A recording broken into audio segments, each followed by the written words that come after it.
हिंदुस्तान की सरजमी पर जब मुगलिया सल्तनत का सूरज चमक रहा था, तब शहंशाह अकबर का दरबार सिर्फ अपनी शानो शौकत के लिए ही नहीं, बल्कि अपनी बुद्धिमानी की चर्चाओं के लिए भी मशहूर था।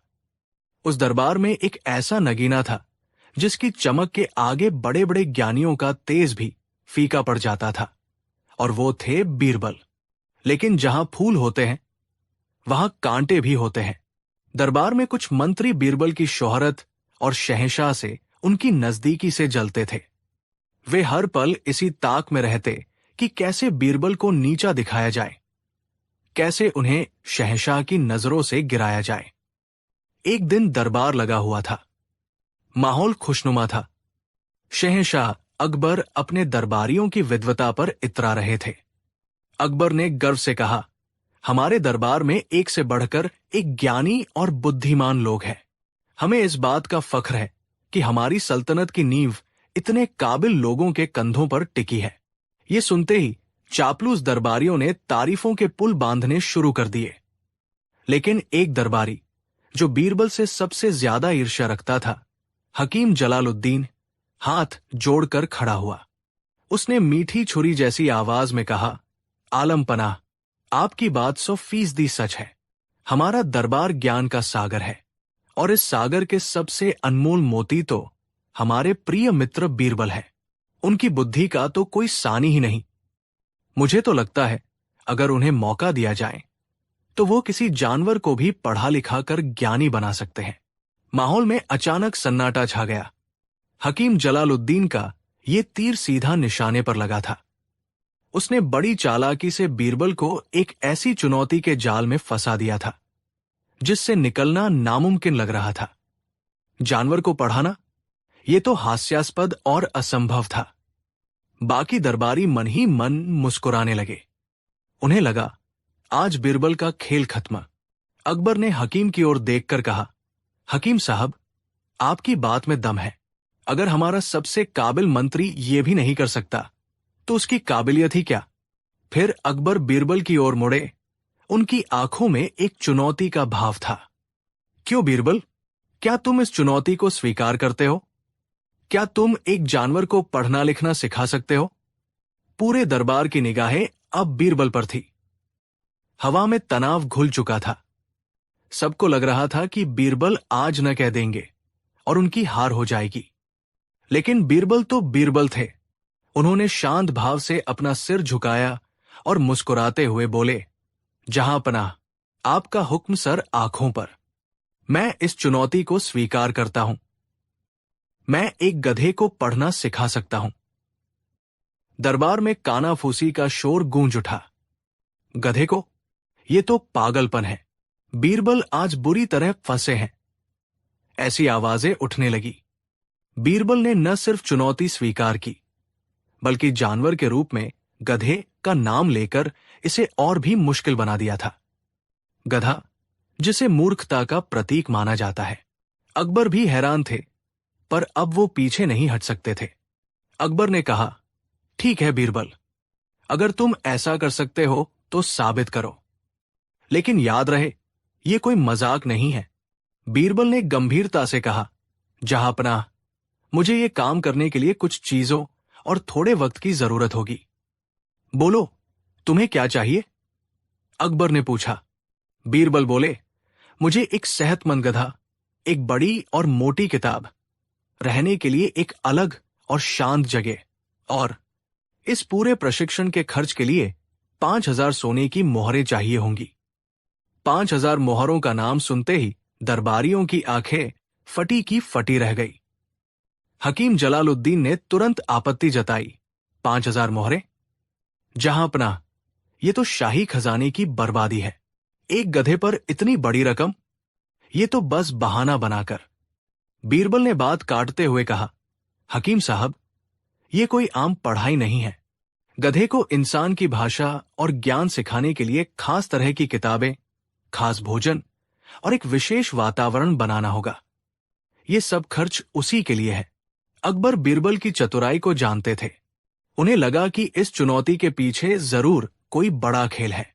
वो इस खेल को अंत तक देखना चाहते थे। मंजूर है, अकबर ने कहा, तुम्हें तुम्हारी हर चीज मिलेगी, पर तुम्हें कितना वक्त चाहिए? बीरबल ने सोचकर जवाब दिया, हुजूर, गधे का दिमाग इंसानों की तरह तेज नहीं होता। उसे ज्ञान ग्रहण करने में समय लगेगा। मुझे पूरे 6 महीने का वक्त चाहिए। 6 महीने। दरबारियों को यकीन हो गया कि बीरबल बस समय बर्बाद कर रहे हैं। शहंशाह अकबर ने बीरबल की सारी शर्तें मान ली और दरबार बर्खास्त कर दिया। अगले ही दिन से बीरबल अपने काम में लग गए। उन्होंने शहर के सबसे अच्छे गधों में से एक को चुना और उसे लेकर अपने बनाए हुए विद्यालय में आ गए। दरबारियों ने अपने जासूस छोड़ रखे थे, ये देखने के लिए कि आखिर बीरबल करते क्या है। जासूसों ने जो देखा वो बड़ा ही अजीब था। बीरबल हर सुबह गधे को नहलाते, उसे अच्छा खाना खिलाते और फिर एक बड़ी सी किताब उसके सामने रख देते। वो किताब का एक एक पन्ना पलटते और जोर जोर से कुछ पढ़ते, जैसे किसी बच्चे को पढ़ा रहे हों। गधा चुपचाप खड़ा रहता। ये सिलसिला रोज चलता, लेकिन बीरबल की असली तरकीब कुछ और ही थी। वो उस मोटी किताब के हर 2 पन्नों के बीच में चने के कुछ दाने छिपा देते थे। जब वो किताब गधे के सामने रखते, तो गधा दानों की महक सूंघकर अपनी जीभ से पन्नों को पलटने की कोशिश करता। जैसे ही वो एक पन्ना पलटता, उसे खाने के लिए चने मिल जाते।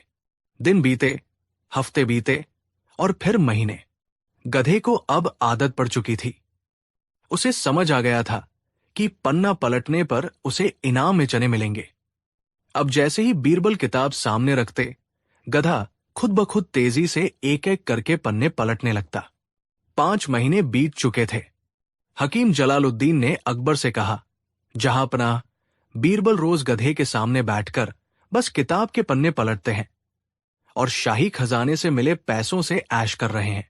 वो आपको और पूरे दरबार को मूर्ख बना रहे हैं। अकबर ने जवाब दिया, सब्र करो हकीम, हमने 6 महीने का वक्त दिया है। वक्त पूरा होने पर दूध का दूध और पानी का पानी हो जाएगा। उधर बीरबल ने अपनी तैयारी के अंतिम चरण में प्रवेश किया। आखिरी महीने में उन्होंने किताब के पन्नों के बीच दाने रखना बंद कर दिया। अब जब गधा किताब के पन्ने पलटता तो उसे कुछ नहीं मिलता। वो बेचैन हो जाता और ज्यादा तेजी से पन्ने पलटता, और जब पूरी किताब खत्म हो जाती और उसे एक भी दाना नहीं मिलता, तो वो गुस्से और निराशा में जोर जोर से रेंकने लगता। बीरबल का प्रशिक्षण अब पूरा हो चुका था। आखिरकार 6 महीने पूरे हुए और फैसले का दिन आ गया। पूरा दरबार किसी तमाशे का इंतजार कर रहा था।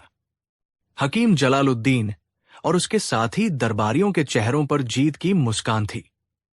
शहंशाह अकबर अपने सिंहासन पर विराजमान हुए और बोले, बीरबल, तुम्हारी दी हुई मियाद आज पूरी हुई।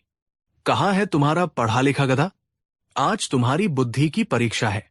बीरबल ने शांत भाव से कहा, जरूर जहांपनाह। बीरबल के इशारे पर 2 सेवक उस गधे को लेकर दरबार में हाजिर हुए। गधे के गले में एक सुंदर माला थी, जैसे वो कोई विद्वान हो। उसके पीछे एक सेवक एक बड़ी सी वैसी ही किताब लिए हुए था, जिसे एक चौकी पर रखा गया। हकीम जलालुद्दीन ने व्यंग्य से कहा, तो ये है हमारे पंडित जी। इनसे कुछ पूछें या ये खुद ही कुछ ज्ञान की बातें बताएंगे? बीरबल ने हकीम को नजरअंदाज करते हुए कहा, जहांपनाह, ये गधा अब किताब पढ़ना सीख चुका है, आप बस देखते जाइए। बीरबल ने गधे को चौकी के सामने खड़ा किया। पूरा दरबार सांस रोके देख रहा था। गधे ने किताब को देखा, उसे सूंघा। उसे चने के दानों की वही पुरानी महक याद आ गई। और फिर एक चमत्कार हुआ। गधे ने अपनी नाक और जीभ की मदद से किताब का पहला पन्ना पलटा, फिर दूसरा, फिर तीसरा। वो एक के बाद एक बड़ी ही सफाई से पन्ने पलटता गया। ऐसा लग रहा था मानो कोई सचमुच में ध्यान लगाकर किताब पढ़ रहा हो।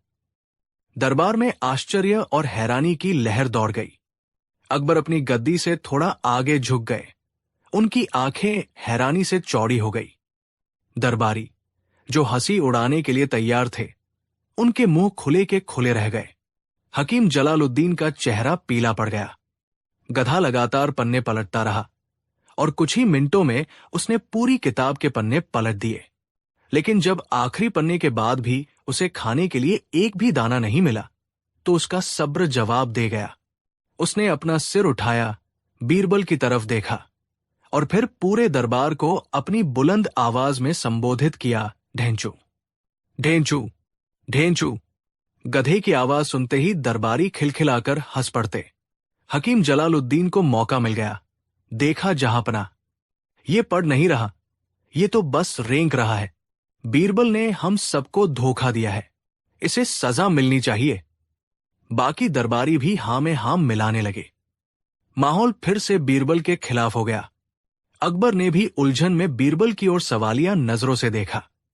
अब बारी बीरबल की थी। उन्होंने हाथ जोड़कर एक रहस्यमयी मुस्कान के साथ कहना शुरू किया, जहांपना, हकीम साहब सच को देख नहीं पा रहे हैं। ये गधा पढ़ ही तो रहा है। इसने पूरी किताब खत्म कर ली है और अब ये अपनी भाषा में किताब की समीक्षा कर रहा है। अकबर ने हैरानी से पूछा, समीक्षा? क्या मतलब? बीरबल ने गंभीर होकर समझाया, हुजूर, इसका कहना है मैंने पूरी किताब पढ़ ली, एक एक पन्ना देख लिया, पर मुझे इसमें से कुछ भी समझ नहीं आया। ये कैसी किताब है? इसमें तो ज्ञान की कोई बात ही नहीं लिखी। जहांपनाह, मैंने इसे पढ़ना तो सिखा दिया, पन्ने पलटना सिखा दिया, लेकिन इसे अक्ल देना और ज्ञान को समझना मेरे बस में नहीं था। इसकी समझ इतनी ही थी। एक पल के लिए दरबार में खामोशी छा गई और फिर बीरबल अपनी असली बात पर आए। उनकी नजर हकीम जलालुद्दीन और बाकी दरबारियों पर थी। आलम पनाह, हमारा समाज भी तो ऐसे ही पढ़े लिखे गधों से भरा पड़ा है। बहुत से लोग हैं जो बड़ी बड़ी किताबें पढ़ लेते हैं, डिग्रियां हासिल कर लेते हैं, लेकिन ज्ञान का एक अक्षर भी उनके आचरण में नहीं उतरता।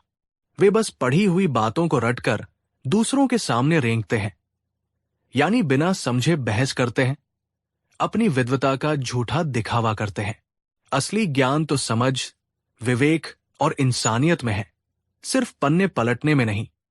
अब पूरे दरबार को और खुद शहंशाह अकबर को बीरबल की बात का असली मतलब समझ में आ गया। बीरबल के इन शब्दों ने सीधा दरबारियों के दिलों पर चोट की थी। ये सबक उस गधे के लिए नहीं, बल्कि उन इंसानों के लिए था जो ज्ञान का घमंड तो करते थे, पर बुद्धि और विवेक से कोसों दूर थे। हकीम जलालुद्दीन और उसके साथियों के सिर शर्म से झुक गए। शहंशाह अकबर अपनी गद्दी से उठे और जोर से ठहाका लगाकर हंसे। वो बीरबल की बुद्धिमानी पर कायल हो गए। वाह बीरबल, वाह! मान गए तुम्हारी अक्ल को।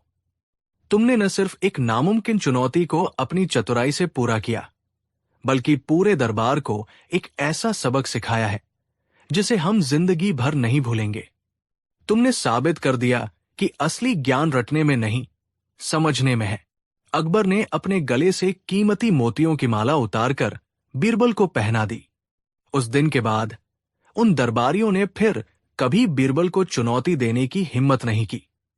बीरबल ने एक साधारण से गधे के माध्यम से ये साबित कर दिया था कि बुद्धि किसी भी असंभव को संभव बना सकती है, और सबसे बड़ा सबक अक्सर सबसे सरल उदाहरणों में छिपा होता है। ये कहानी हमें आज भी यही सिखाती है कि सिर्फ किताबें पढ़ लेना ही शिक्षा नहीं है। असली शिक्षा वह है जो हमें बेहतर इंसान बनाए, हमें सही और गलत का फर्क समझाए और हमारे अंदर विवेक का दीपक जलाए।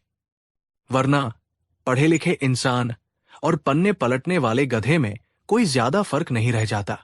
कहानी 2। मुगल सल्तनत की राजधानी आगरा में सुबह का सूरज अपनी सुनहरी किरणें बिखेर रहा था। दीवान-ए-आम में शहंशाह जलालुद्दीन मोहम्मद अकबर का दरबार अपनी पूरी भव्यता के साथ सजा हुआ था। रेशमी कालीन, सोने चांदी की नक्काशी और कीमती रत्नों से जड़े स्तंभ शहंशाह के वैभव की कहानी कह रहे थे। दरबार में साम्राज्य के कोने कोने से आए अमीर, मंत्री, सेनापति और विद्वान अपने अपने स्थानों पर बैठे थे। माहौल शांत और अनुशासित था, लेकिन इस शांति की सतह के नीचे ईर्ष्या और द्वेष की एक खतरनाक धारा बह रही थी। इस धारा का केंद्र थे बीरबल।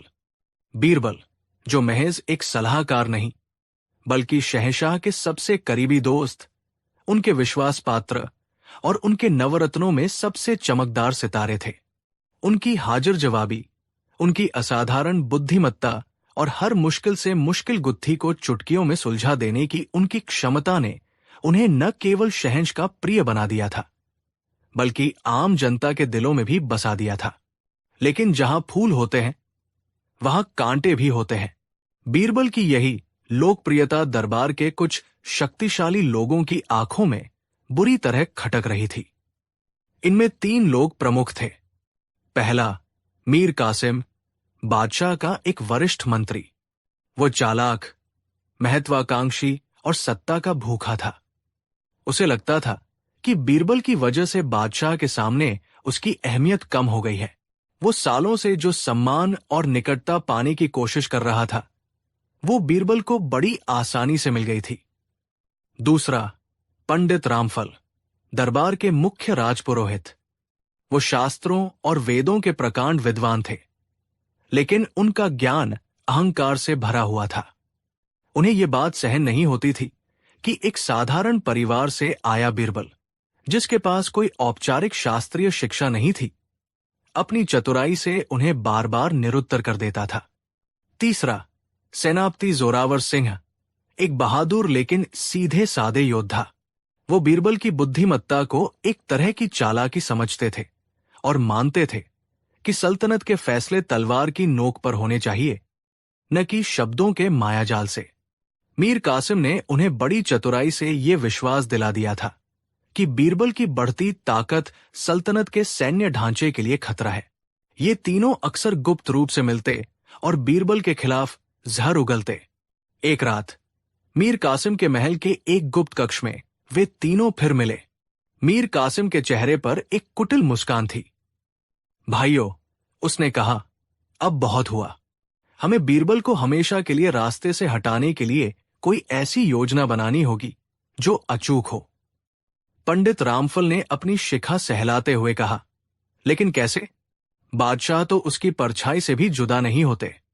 हम उस पर कोई इल्जाम भी नहीं लगा सकते, क्योंकि उसकी चतुराई हर इल्जाम को बेबुनियाद साबित कर देती है। सेनापति जोरावर सिंह ने अपनी मूछों पर ताव देते हुए कहा, अगर हुक्म मिले तो मैं अपनी तलवार से उसका सिर कलम कर दूं। नहीं सेनापति, मीर कासिम ने उसे रोका, ये मूर्खता होगी। बादशाह हमें जिंदा जमीन में गड़वा देंगे। हमें उसे मारना नहीं है, हमें उसे बादशाह की नजरों में गिराना है। हमें उसे एक ऐसी परीक्षा में डालना है जिससे वो बचकर निकल ही न सके। काफी देर तक सोचने के बाद मीर कासिम की आंखों में एक शैतानी चमक उभरी। उसने अपनी आवाज धीमी करते हुए कहा, मेरे दिमाग में एक तरकीब है। हम बादशाह के विश्वास और उनकी धर्मपरायणता का फायदा उठाएंगे। हम एक ऐसी परीक्षा का प्रस्ताव रखेंगे जिसे कोई साधारण इंसान पास ही नहीं कर सकता, खौलते हुए तेल की परीक्षा। यह सुनकर पंडित रामफल और जोरावर सिन्हा भी चौंक गए। मीर कासिम ने अपनी योजना विस्तार से बताई। हम बादशाह से कहेंगे कि सल्तनत में बहुत से लोग खुद को सच्चा और ईमानदार बताते हैं। क्यों न एक ऐसी दैवीय परीक्षा रखी जाए जिससे दूध का दूध और पानी का पानी हो जाए। प्राचीन काल में सत्य की परीक्षा के लिए अग्नि परीक्षा और जल परीक्षा होती थी। हम तेल परीक्षा का सुझाव देंगे। जो व्यक्ति सच्चा और ईश्वर का प्रिय होगा, खौलता हुआ तेल उसका बाल भी बांका नहीं कर पाएगा। और इस परीक्षा के लिए सबसे पहला नाम हम बीरबल का सुझाएंगे।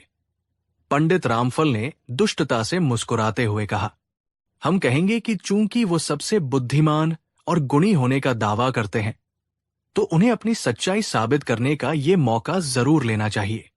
बादशाह अपनी प्रजा और दरबार के सामने इस प्रस्ताव को ठुकरा नहीं पाएंगे। और अगर बीरबल ने मना कर दिया, जोरावर सिंह ने पूछा, तो वो डरपोक और झूठा साबित हो जाएगा। मीर कासिम ने जवाब दिया, और अगर उसने हाँ कर दी तो उसका अंत निश्चित है। दोनों ही सूरतों में हमारी जीत है। ये योजना इतनी घातक और अचूक थी कि तीनों के चेहरे पर क्रूर मुस्कान फैल गई। उन्होंने बीरबल के पतन का जश्न मनाते हुए जाम टकराए। अगले दिन दरबार में एक अजीब सी गंभीरता थी। मीर कासिम ने बड़ी विनम्रता का ढोंग करते हुए बादशाह अकबर से बात करने की इजाजत मांगी। आलम पनाह, उसने कहा, गुस्ताखी माफ हो, लेकिन हम कुछ समय से देख रहे हैं कि दरबार में सत्य और निष्ठा को लेकर बहुत बहस होती है।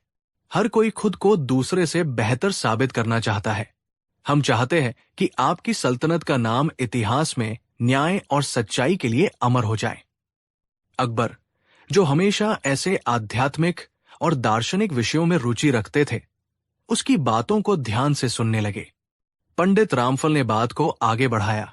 जहांपनाह, हमारे शास्त्रों में लिखा है कि ईश्वर हमेशा सच्चे और पवित्र हृदय वाले व्यक्ति की रक्षा करता है। अग्नि भी उसे जला नहीं सकती और जल भी उसे डुबो नहीं सकता। हम चाहते हैं कि दरबार में एक सत्य की परीक्षा का आयोजन किया जाए। कैसी परीक्षा? अकबर ने उत्सुकता से पूछा। एक कढ़ाई में तेल को खौलाया जाएगा। मीर कासिम ने अपनी योजना का खुलासा किया। जो व्यक्ति खुद को सच्चा और ईश्वर का भक्त मानता है, वो अपना हाथ उस खौलते तेल में डालेगा। अगर वो सचमुच निर्दोष और पवित्र हुआ, तो ईश्वर के चमत्कार से उसका हाथ नहीं जलेगा। ये सुनकर दरबार में सन्नाटा छा गया। ये एक भयानक प्रस्ताव था। अकबर भी सोच में पड़ गए। उन्हें यह विचार थोड़ा क्रूर लगा, लेकिन इसके पीछे छिपी दैवीय न्याय की अवधारणा ने उन्हें आकर्षित भी किया। तभी मीर कासिम ने अपना आखिरी दाव चला। और जहांपनाह, इस परीक्षा के लिए सबसे उपयुक्त व्यक्ति हमारे प्रिय बीरबल ही हो सकते हैं। वो न केवल आपके सबसे वफादार हैं, बल्कि उनकी बुद्धिमत्ता और सच्चाई की मिसालें पूरी दुनिया में दी जाती है। यदि वह इस परीक्षा में सफल होते हैं, तो पूरी दुनिया में आपकी सल्तनत और आपके न्याय का डंका बज जाएगा, और बीरबल की महानता पर शक करने वालों के मुंह पर हमेशा के लिए ताला लग जाएगा। ये एक ऐसा जाल था जिसमें अकबर फंसते जा रहे थे। प्रस्ताव को इस तरह पेश किया गया था कि उसे अस्वीकार करना बीरबल की सच्चाई पर संदेह करने जैसा लगता। दरबारियों की निगाहें अकबर और बीरबल पर टिक गई। अकबर ने बीरबल की ओर देखा। उनके मन में एक तूफान चल रहा था। एक तरफ उनका बीरबल के लिए गहरा स्नेह था। वो अपने सबसे प्यारे दोस्त को इस जानलेवा खतरे में नहीं डालना चाहते थे। दूसरी तरफ एक बादशाह के तौर पर उन पर निष्पक्ष दिखने का दबाव था। अगर वो मना करते तो लोग कहते कि बादशाह अपने चहेते को बचा रहे हैं। अकबर ने भारी मन से बीरबल से पूछा, बीरबल, इस प्रस्ताव पर तुम्हारा क्या कहना है? मीर कासिम, पंडित रामफल और जोरावर सिंह की आंखें चमक रही थी। उन्हें लगा कि उनका शिकार अब फंस चुका है। सबकी आंखें बीरबल पर गड़ी थी। लोगों को उम्मीद थी कि बीरबल डर जाएंगे, गिड़गिड़ाएंगे या इस बेतुकी परीक्षा से बचने के लिए कोई तर्क देंगे, लेकिन उनके चेहरे पर डर का कोई निशान नहीं था। वो अपनी जगह से उठे, बादशाह को सलाम किया और उनके चेहरे पर एक रहस्यमयी मुस्कान थी। आलम पनाह, बीरबल ने शांत और स्थिर आवाज में कहा, मीर कासिम साहब ने बहुत ही नेक प्रस्ताव रखा है। मैं अपनी सच्चाई और आपकी सल्तनत के प्रति अपनी वफादारी साबित करने के लिए किसी भी परीक्षा से गुजरने को तैयार हूं। मुझे ये सत्य की परीक्षा सहर्ष स्वीकार है। ये सुनते ही तीनों षड्यंत्रकारियों के चेहरे खिल उठे। उनकी योजना सफल हो रही थी। अकबर का दिल बैठ गया। उन्हें लगा कि बीरबल ने जल्दबाजी में फैसला ले लिया है, लेकिन बीरबल अभी चुप नहीं हुए थे। उन्होंने अपनी बात आगे बढ़ाई।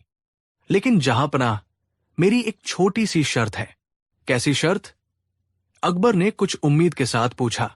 बीरबल ने मीर कासिम, पंडित रामफल और जोरावर सिंह की ओर देखते हुए कहा, यह परीक्षा दरबार के सबसे सच्चे और गुणी व्यक्ति को खोजने के लिए है। मैं तो एक साधारण सा सेवक हूं। मुझसे कहीं ज्यादा गुणी, ज्ञानी और ईश्वर के करीब तो हमारे ये वरिष्ठ मंत्रीगण हैं। मीर कासिम साहब अपनी ईमानदारी के लिए जाने जाते हैं। पंडित रामफल जी तो धर्म और शास्त्रों के ज्ञाता है, और सेनापति जोरावर सिंह जी अपनी निडरता और सच्चाई के लिए प्रसिद्ध है। बीरबल ने एक पल रुककर दरबार में नजर दौड़ाई और फिर कहा, मैं तो पापी हूं, हो सकता है मेरा हाथ जल जाए, लेकिन अगर मुझसे पहले ये तीनों महानुभाव इस परीक्षा को सफलतापूर्वक पास कर लेते हैं तो मुझे यकीन हो जाएगा कि ईश्वर सच में अपने भक्तों की रक्षा करता है। उनके इस चमत्कार को देखकर मेरा आत्मविश्वास बढ़ जाएगा और मैं खुशी खुशी खौलते तेल में हाथ डाल दूंगा। उन्होंने अपनी बात का सार प्रस्तुत करते हुए कहा, तो मेरी शर्त बस इतनी है कि इस परीक्षा की शुरुआत मुझसे नहीं, बल्कि इस नेक विचार को प्रस्तावित करने वाले इन तीन महानुभावों से की जाए। आखिर जो दूसरों के लिए सच्चाई का इतना ऊंचा मापदंड तय कर रहा है, उसे पहले खुद तो उस पर खरा उतरना ही चाहिए। बीरबल का यह दाव एक ब्रह्मास्त्र की तरह था। उसने पूरी बाजी ही पलट दी थी। जो गड्ढा उन्होंने बीरबल के लिए खोदा था, अब वे खुद उसी में गिरने की कगार पर थे। मीर कासिम, पंडित रामफल और जोरावर सिंह के चेहरे का रंग उड़ गया। उनके गले सूख गए और माथे पर पसीने की बूंदें उभर आई। वे सपने में भी नहीं सोच सकते थे कि बीरबल उनकी ही चाल को उन पर इस तरह उल्टा कर देंगे। शहंशाह अकबर को बीरबल की इस चतुराई पर हंसी आ गई। उनका सारा डर और चिंता दूर हो गई। उन्होंने अपनी हंसी को बड़ी मुश्किल से रोकते हुए गंभीर चेहरा बनाया और कहा, बीरबल की शर्त में बहुत दम है। ये तो न्याय का तकाजा है। जो परीक्षा का प्रस्तावक है उसे ही उसकी शुरुआत करनी चाहिए। हमें बीरबल की ये शर्त मंजूर है। परीक्षा के लिए अगले दिन का समय तय किया गया। आगरा के किले के एक बड़े चौक में इसका आयोजन किया गया। खबर पूरे शहर में फैल चुकी थी और हजारों लोगों की भीड़ ये अनोखा चमत्कार देखने के लिए जमा हो गई थी। चौक के बीचों बीच एक विशाल लोहे की कढ़ाई रखी गई थी, जिसके नीचे लकड़ियों का ढेर लगाकर आग जला दी गई थी। लकड़ियां धधक रही थी और कढ़ाई में भरा सरसों का तेल उबल रहा था। उससे उठती गर्म भाप और तेल के खौलने की छनछनाती आवाज दूर तक सुनाई दे रही थी और देखने वालों के दिलों में दहशत पैदा कर रही थी। शहंशाह अकबर अपने शाही मंच पर विराजमान थे। बीरबल शांत भाव से उनके पास खड़े थे। दूसरी तरफ तीनों षड्यंत्रकारियों की हालत बेहद खराब थी। रात भर उन्हें नींद नहीं आई थी। मौत उनके सामने नाच रही थी। मीर कासिम का चालाक दिमाग काम करना बंद कर चुका था। पंडित रामफल अपने सारे श्लोक और मंत्र भूल चुके थे और बहादुर सेनापति जोरावर सिन्हा के पैर किसी कायर की तरह कांप रहे थे। अकबर ने अपनी बुलंद आवाज में घोषणा की, सत्य की परीक्षा का समय आ गया है। जैसा कि तय हुआ था, इस परीक्षा की शुरुआत मंत्री मीर कासिम करेंगे। सिपाहियों ने मीर कासिम को पकड़कर खौलते तेल की कढ़ाई के पास लाकर खड़ा कर दिया। तेल की भयानक गर्मी से उसका चेहरा झुलसने लगा। उसने कांपते हुए बादशाह की ओर देखा। उसकी आंखों में मौत का खौफ साफ दिख रहा था। जहां पनाह, मुझ पर रहम करे। वो गिड़गिड़ाया, मैं इस परीक्षा के लायक नहीं हूं। मैं एक साधारण इंसान हूं। मुझ में कोई दैवीय शक्ति नहीं है। लेकिन कल तो तुम बड़े विश्वास से कह रहे थे कि ईश्वर सच्चों की रक्षा करता है। अकबर ने कठोरता से कहा, क्या तुम्हें अपनी सच्चाई पर भरोसा नहीं है? मीर कासिम के पास कोई जवाब नहीं था। वो समझ गया कि अब बचने का कोई रास्ता नहीं है। तभी बीरबल ने आगे बढ़कर कहा, आलम पनाह, शायद मीर साहब को अकेले डर लग रहा है। पंडित जी और सेनापति जी को भी इनके पास बुला लिया जाए। तीनों साथ मिलकर अपनी सच्चाई का प्रमाण देंगे तो हिम्मत बनी रहेगी। ये सुनकर पंडित रामफल और जोरावर सिन्हा भी कांपने लगे। सिपाहियों ने उन्हें भी घसीटकर कढ़ाई के पास खड़ा कर दिया। अब मौत उन तीनों के सामने खड़ी थी। खौलता हुआ तेल उन्हें अपनी ओर बुला रहा था। इस असहनीय डर ने उनके अंदर के सारे राज उगलवा दिए। अब और बर्दाश्त करना असंभव था। मीर कासिम जोर जोर से रोता हुआ बादशाह के कदमों में गिर पड़ा। मुझे माफ कर दीजिए जहांपनाह, ये सब एक साजिश थी, एक झूठ था। पंडित रामफल और जोरावर सिन्हा भी उसके साथ जमीन पर गिरकर माफी मांगने लगे। कैसी साजिश? अकबर ने गरज कर पूछा। मीर कासिम ने रोते हुए सारी सच्चाई उगल दी। उसने बताया कि कैसे वे तीनों बीरबल की लोकप्रियता से जलते थे और उसे रास्ते से हटाने के लिए उन्होंने ये जानलेवा योजना बनाई थी। उन्होंने अपना हर गुनाह, हर साजिश, हर झूठ कबूल कर लिया। पूरा दरबार और वहां मौजूद जनता ये सुनकर सन्न रह गई। शहंशाह अकबर का चेहरा गुस्से से लाल हो गया। उन्हें इस बात पर बेहद क्रोध आया कि उनके ही मंत्रियों ने न केवल उनके सबसे वफादार दोस्त की जान लेने की कोशिश की, बल्कि धर्म और ईश्वर के नाम पर उन्हें भी गुमराह किया। उन्होंने जल्लादों को बुलाया और हुक्म दिया, इन तीनों गद्दारों को ले जाओ और इसी खौलते तेल की कढ़ाई में फेंक दो। गद्दारी की यही सजा है। तीनों मंत्री मौत के डर से और जोर जोर से चीखने लगे। तभी बीरबल ने आगे बढ़कर बादशाह का हाथ पकड़ लिया। ठहरिए आलम पनाह, उन्होंने बड़ी विनम्रता से कहा, क्या तुम इन गद्दारों के लिए माफी मांग रहे हो बीरबल? अकबर ने हैरानी से पूछा। नहीं जहां पनाह, बीरबल ने जवाब दिया, मैं माफी नहीं मांग रहा, मैं न्याय की बात कर रहा हूं। इन्हें खौलते तेल में फेंकना इनकी साजिश को सफल करने जैसा होगा। ये तो मेरी जान लेना चाहते थे। अगर आप भी वही करेंगे तो आप में और इनमें क्या फर्क रह जाएगा? इन्हें मारने से बड़ा दंड इन्हें जीवित रखकर दिया जा सकता है। क्या मतलब? अकबर ने पूछा। बीरबल ने कहा, इनकी सबसे बड़ी सजा इनकी सार्वजनिक बेइज्जती है, जो आज हजारों लोगों के सामने हो चुकी है। इन्हें इनके पदों से हटा दिया जाए और इनकी सारी संपत्ति जब्त कर ली जाए। इन्हें एक आम नागरिक की तरह जीवन बिताने के लिए छोड़ दिया जाए। हर रोज जब ये बाजार में निकलेंगे तो लोग इन्हें देखकर थूकेंगे और गद्दार कहकर बुलाएंगे। मौत से भी भयानक सजा यही है, जहां पनाह। एक ऐसी सजा जो इन्हें हर पल अपने गुनाह का एहसास दिलाएगी। बीरबल की इस बात में इतनी गहराई और बुद्धिमत्ता थी कि अकबर का गुस्सा शांत हो गया। उन्होंने महसूस किया कि बीरबल न केवल बुद्धिमान है, बल्कि उनका हृदय भी बहुत विशाल है। उन्होंने बीरबल की सलाह मानते हुए फैसला सुनाया। तीनों को उनके पदों से बर्खास्त कर दिया गया और उनकी संपत्ति जब्त करके गरीबों में बांट दी गई। उन्हें अपमानित करके शहर में रहने के लिए छोड़ दिया गया। जब सब शांत हो गया तो अकबर ने बीरबल को गले लगा लिया। बीरबल, आज तुमने न केवल अपनी जान बचाई, बल्कि हमें न्याय का एक नया और गहरा अर्थ भी सिखाया। तुम सचमुच इस सल्तनत के सबसे अनमोल रत्न हो।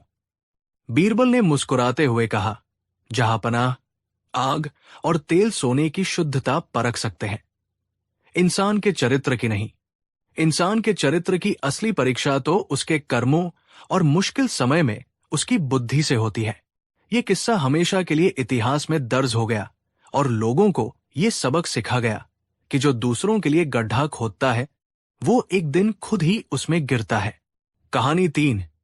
हिंदुस्तान की तारीख गवाह है कि जब जब शहंशाह अकबर का जिक्र होता है तब तब एक और नाम ज़बान पर आता है, बीरबल।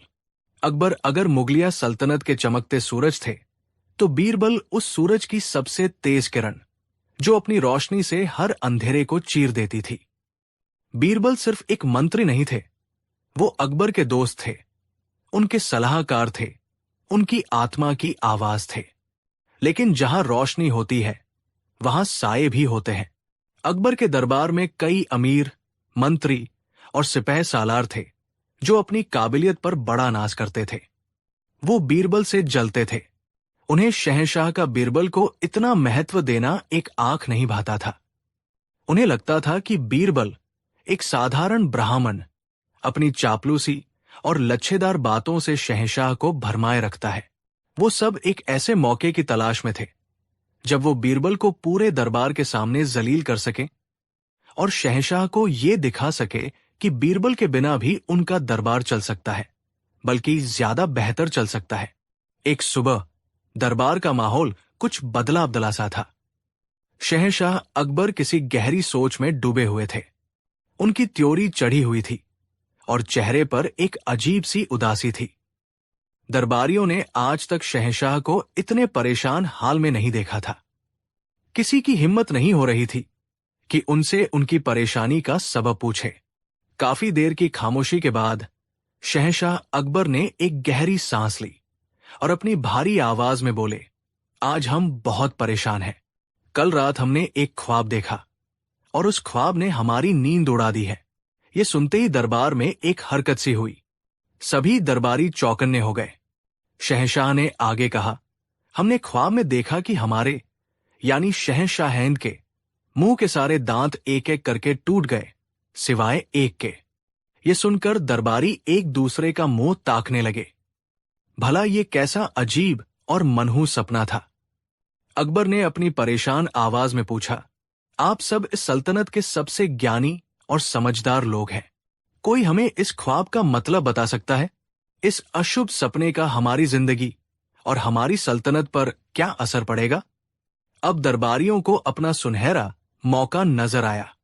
बीरबल उस दिन किसी जरूरी काम से दरबार में मौजूद नहीं थे। दरबारियों ने सोचा, आज बीरबल यहां नहीं है। यही सही वक्त है शहंशाह को अपनी काबिलियत दिखाने का और यह साबित करने का कि वो बीरबल से कम नहीं है। सबसे पहले दरबार के मुख्य ज्योतिषी पंडित भानु प्रताप अपनी जगह से उठे। उन्हें अपनी ज्योतिष विद्या पर बड़ा घमंड था। उन्होंने गंभीर और दुखद आवाज में कहा, आलम पनाह, ये सपना तो बहुत ही अशुभ है। ज्योतिष शास्त्र के अनुसार सपने में दांतों का टूटना परिवार पर आने वाली बहुत बड़ी विपत्ति का संकेत होता है। अकबर का चेहरा और गंभीर हो गया। विपत्ति? कैसी विपत्ति? साफ साफ कहो। पंडित भानु प्रताप ने डरते डरते कहा, गुस्ताखी माफ जहांपनाह, पर सपने का अर्थ है कि आपके सारे रिश्तेदार, आपके सारे अजीज एक एक करके आपके सामने ही इस दुनिया से रुखसत हो जाएंगे और अंत में आप बिल्कुल अकेले रह जाएंगे। ये व्याख्या सुनते ही अकबर आगब बुला हो गए। वो पहले ही परेशान थे और इस मनहूस भविष्यवाणी ने उनके जख्मों पर नमक छिड़क दिया था।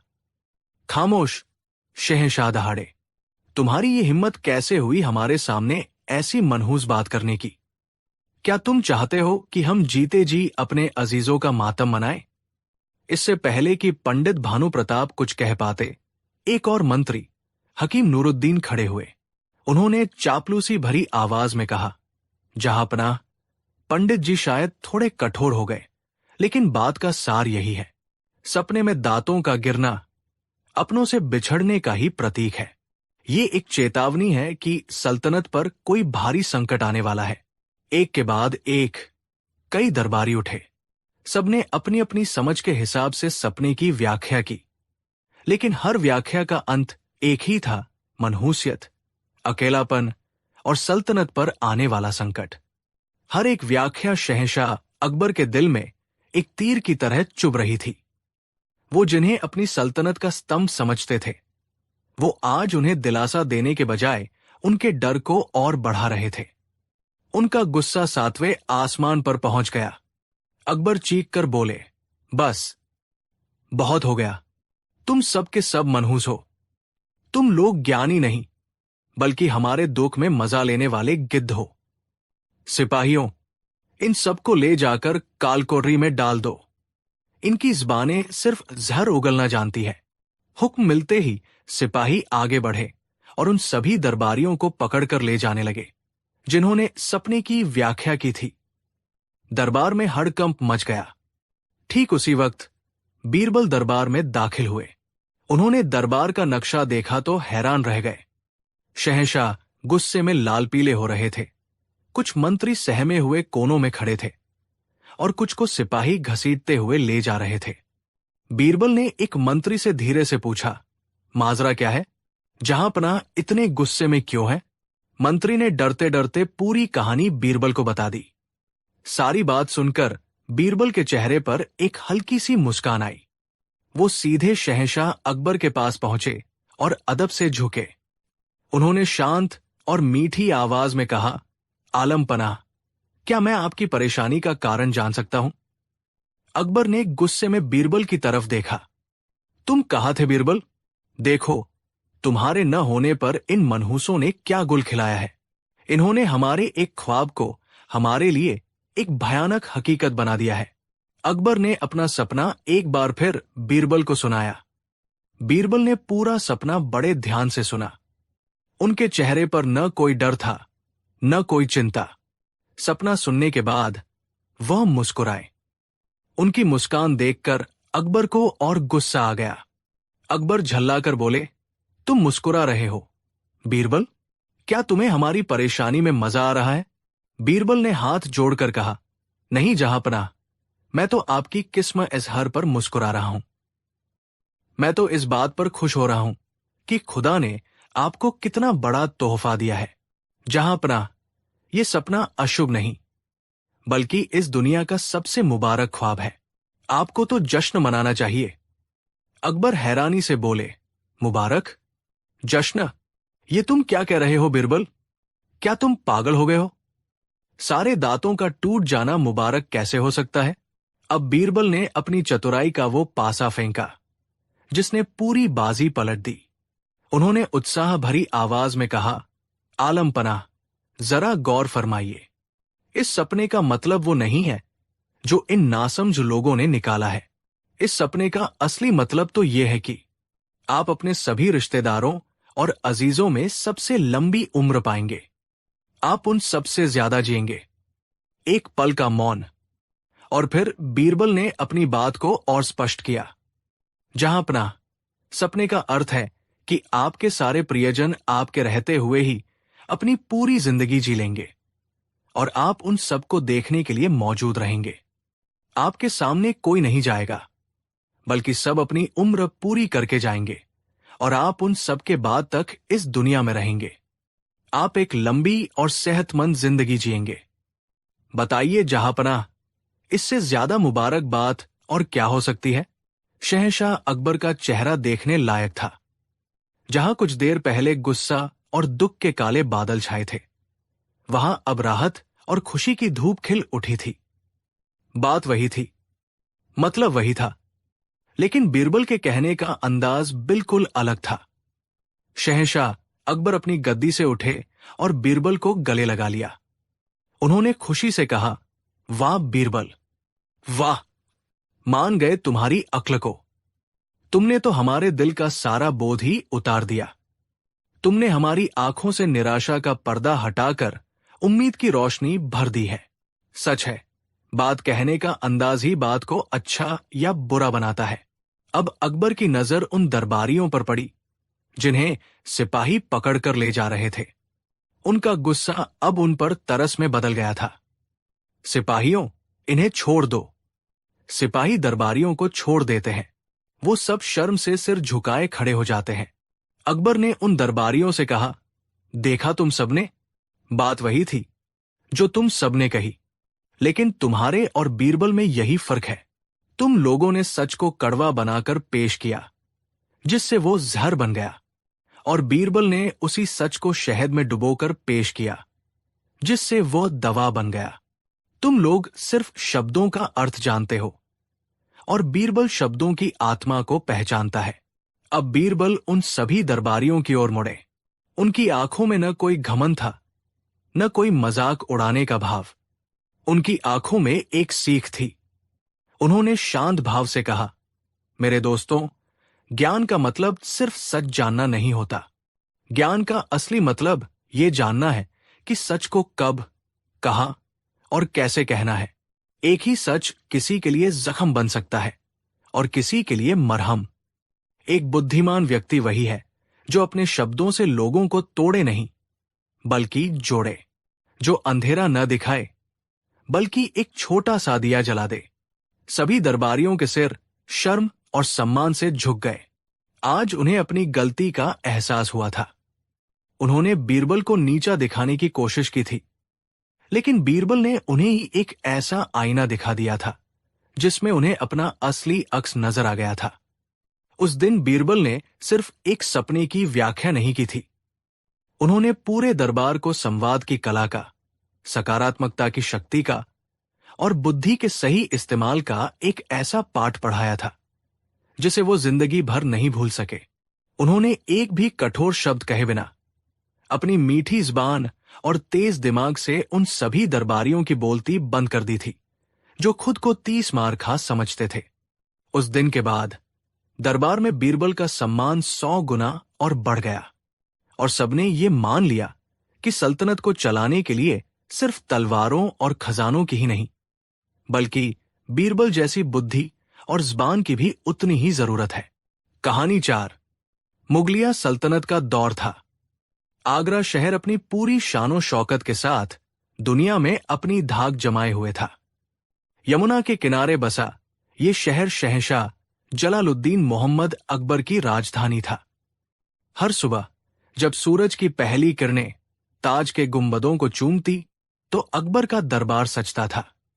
ये दरबार सिर्फ न्याय और शासन का केंद्र नहीं था, बल्कि ज्ञान, कला और बुद्धि के प्रदर्शन का एक भव्य मंच भी था। और इस मंच के सबसे चमकदार सितारे थे बीरबल, एक ऐसा व्यक्ति जिसकी हाजिर जवाबी और बुद्धिमानी के किस्से सरहदों के पार तक मशहूर थे। शहंशाह अकबर को बीरबल पर अटूट विश्वास था और यही विश्वास दरबार के कुछ अमीरों और मंत्रियों की आंखों में कांटे की तरह चुभता था। उन्हें लगता था कि बीरबल सिर्फ बातों के धनी हैं और शहंशाह को अपनी मीठी मीठी बातों में उलझा कर रखते हैं। इन जलने वालों में सबसे आगे थे इनायत खान, शाही खजांची। इनायत खान को अपने पद का, अपनी समझ का और अपने काम का बड़ा घमंड था। वो हर चीज को नंबरों और हिसाब किताब की तराजू में तौलते थे। उनके लिए दुनिया में हर चीज गिनी जा सकती थी, मापी जा सकती थी, और जो चीज गिनी न जा सके वो व्यर्थ थी। बीरबल की दार्शनिक बातें और चतुराई भरे जवाब उन्हें हवा हवाई लगते थे। वो एक ऐसे मौके की तलाश में थे जब वो बीरबल को शहंशाह और पूरे दरबार के सामने गलत साबित कर सकें, ये दिखा सके कि बीरबल की बुद्धि की भी एक सीमा है। एक दिन दरबार अपने पूरे शबाब पर था। मौसम खुशनुमा था और शहंशाह अकबर का मिजाज भी। बातों बातों में जिक्र छिड़ा सल्तनत के संसाधनों का। एक मंत्री ने कहा, आलम पनाह, आपकी सल्तनत में दौलत की कोई कमी नहीं। खजाने सोने चांदी से भरे हैं, जमीनें सोना उगलती है और नदियां पानी के रूप में अमृत बहाती है। बस इनायत खान को अपना मौका मिल गया।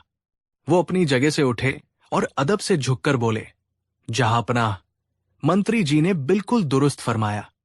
हमारी सल्तनत में हर चीज बेशुमार है, लेकिन क्या हम अपनी हर चीज की सही गिनती जानते हैं? क्या हम जानते हैं कि हमारे पास क्या और कितना है? अकबर ने उत्सुकता से पूछा, क्या मतलब है आपका, इनायत खान? आप तो खजांची है, आपको तो हर सिक्के का हिसाब पता है।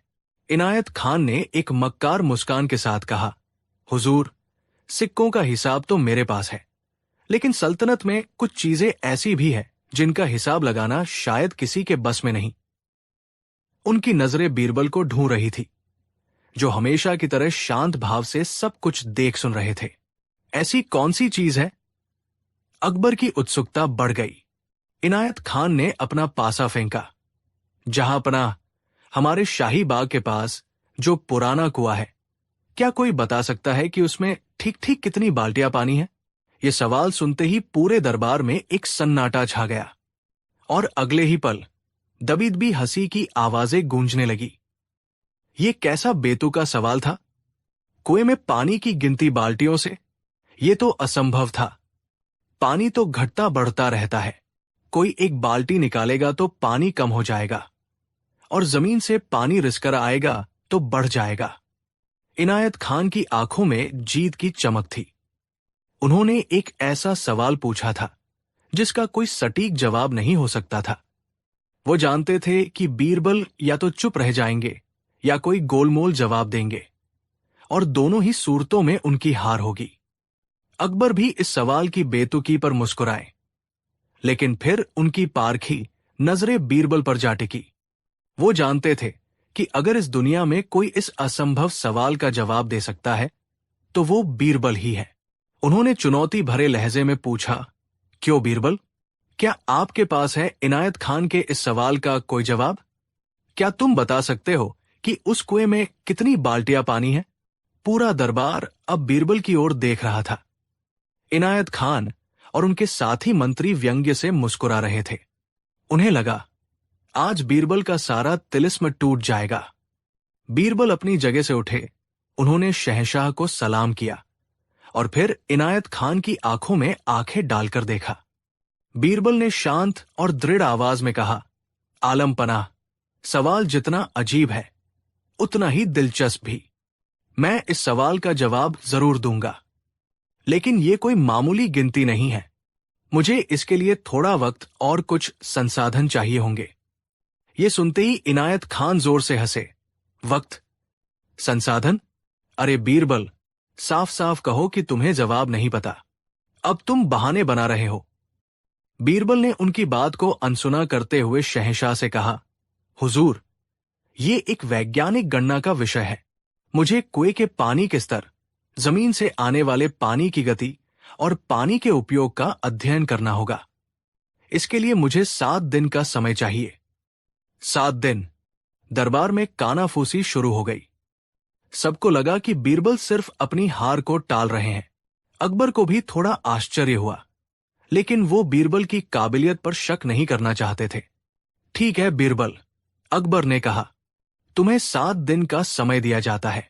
7 दिन बाद इसी दरबार में तुम्हें अपना जवाब पेश करना होगा। याद रहे, अगर तुम नाकाम हुए तो इनायत खान सही साबित होंगे और तुम्हें अपनी हार माननी होगी। जो हुक्म जहांपनाह, कहकर बीरबल अपनी जगह पर बैठ गए। इनायत खान की खुशी का ठिकाना नहीं था। उन्होंने अपने दोस्तों से कहा, देखना, 7 दिन बाद ये कोई मनगढ़ंत कहानी लेकर आएगा। इसकी सारी होशियारी धरी की धरी रह जाएगी। अगले दिन से बीरबल का अजीबोगरीब अनुसंधान शुरू हुआ। पूरा आगरा शहर इस अनोखी चुनौती के बारे में बात कर रहा था। इनायत खान ने अपने जासूस बीरबल के पीछे लगा दिए थे, ये देखने के लिए कि वो आखिर करते क्या है। जासूसों ने जो देखा वो उनकी समझ से परे था। बीरबल पहले दिन सुबह सुबह उस कुएं पर पहुंचे। उन्होंने पानी निकालने के लिए बाल्टी या रस्सी का इस्तेमाल नहीं किया। वो बस घंटों तक कुएं के किनारे बैठे रहे और चुपचाप पानी को देखते रहे। फिर वो उन पनिहारिनों से बातें करने लगे जो वहां पानी भरने आती थी। वो उनसे पूछते, तुम दिन में कितनी बार पानी भरती हो? तुम्हारी बाल्टी कितनी बड़ी है? क्या गर्मियों में पानी का स्तर कम हो जाता है? दूसरे दिन बीरबल धोबियों के पास पहुंचे जो कुएं के पास कपड़े धोते थे। उन्होंने उनसे भी घंटों बातें की। तीसरे दिन उन्होंने बाग के माली से पूछा कि वो पौधों को सींचने के लिए कितना पानी इस्तेमाल करता है। चौथे दिन वो बस कुएं में छोटे छोटे कंकड़ फेंकते रहे और उनकी आवाज सुनते रहे। इनायत खान तक जब ये खबरें पहुंची तो वो हंस हंस कर लोटपोट हो गए। मैंने कहा था ना, ये आदमी पागल हो गया है। कुएं में बाल्टियों की गिनती करने के बजाय वो लोगों से गपशप कर रहा है। वो बस समय बर्बाद कर रहा है। उन्होंने शहंशाह के कान भरने शुरू कर दिए। देखिए जहांपनाह, बीरबल शाही वक्त और आपकी दी हुई मोहलत का मजाक बना रहे हैं।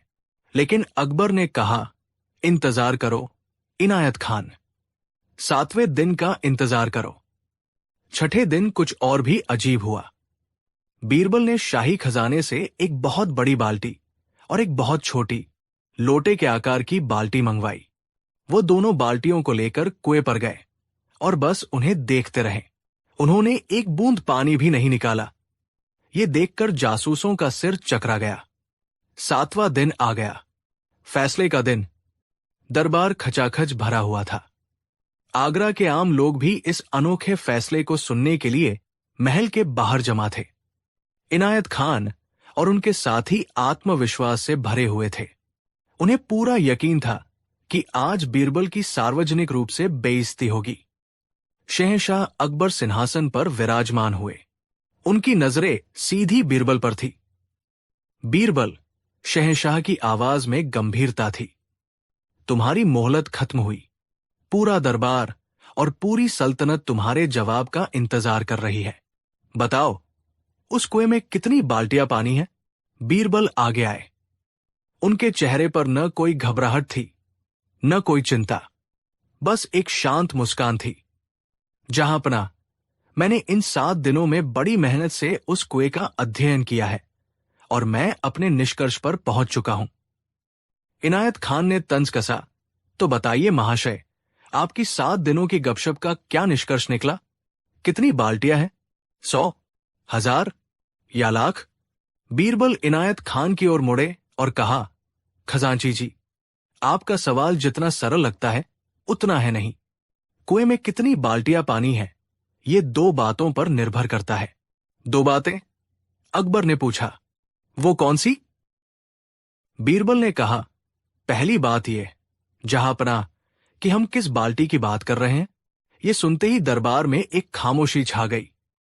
बीरबल ने आगे समझाया, अगर हम शाही खजांची इनायत खान साहब के घर में इस्तेमाल होने वाली बड़ी बाल्टी की बात करें तो उस कुएं में ठीक 4,582 बाल्टियां पानी है। लेकिन अगर हम उस गरीब धोबी की छोटी और टूटी हुई बाल्टी से नापें तो उसी कुएं में 9,164 बाल्टियां पानी निकलेगा। और अगर हम उस प्यासे मुसाफिर के लोटे से नापें तो शायद 50,000 से भी ज्यादा।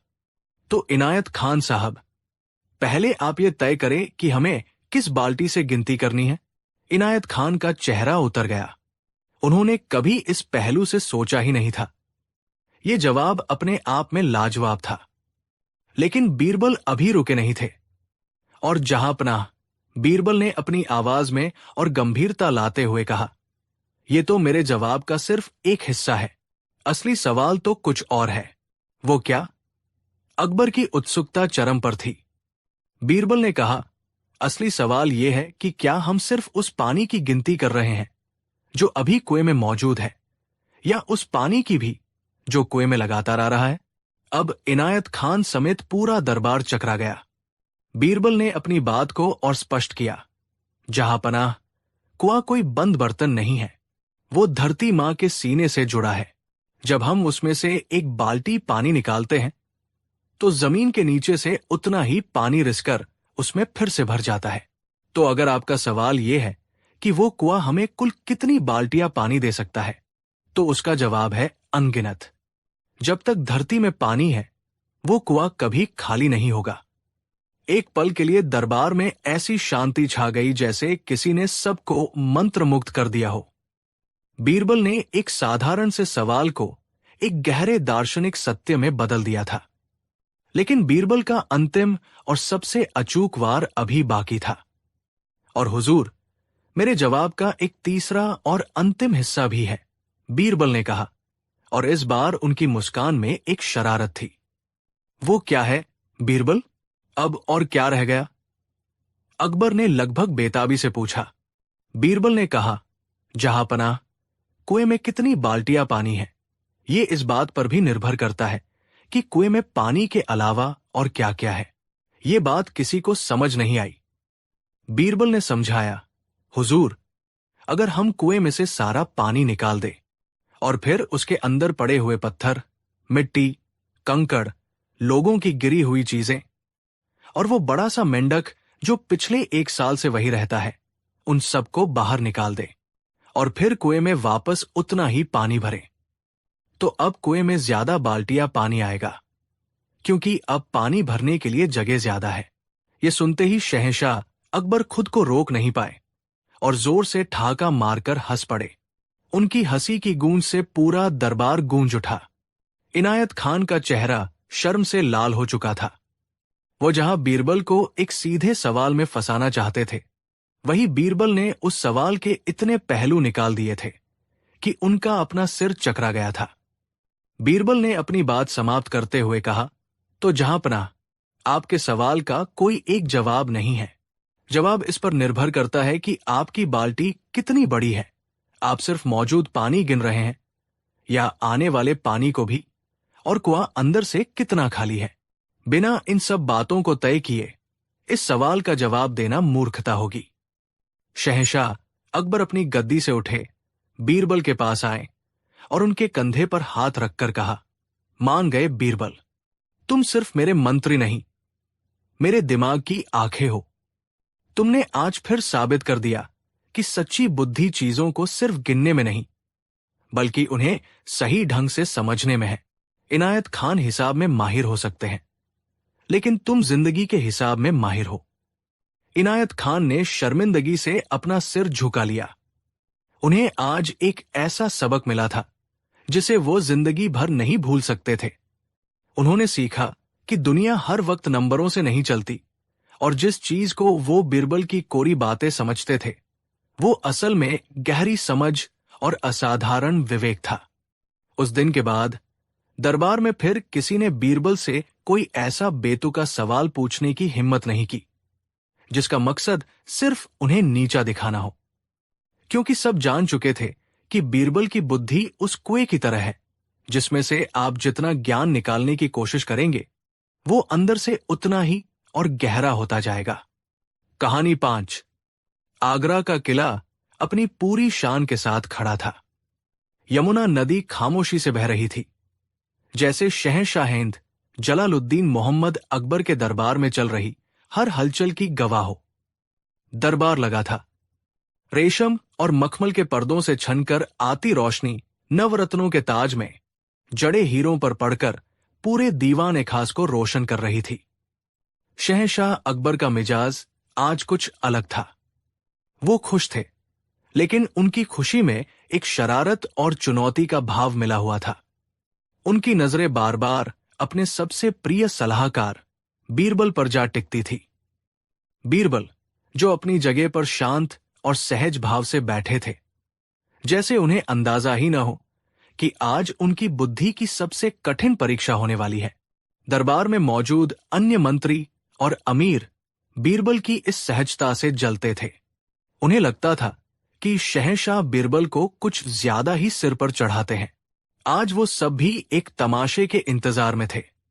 अकबर ने अपनी गद्दी पर तनकर बैठते हुए अपनी भारी आवाज में कहा, आज हमारे मन में एक सवाल कौंध रहा है, एक ऐसा सवाल जो इस सल्तनत की नींव से जुड़ा है।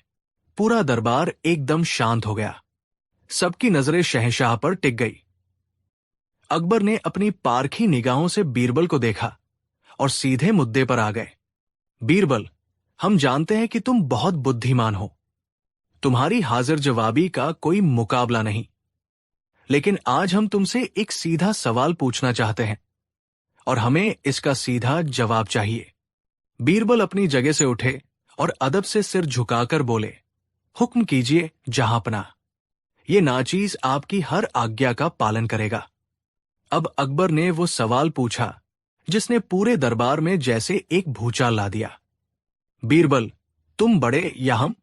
एक पल के लिए दीवान खास में सन्नाटा छा गया। हवा जैसे थम सी गई।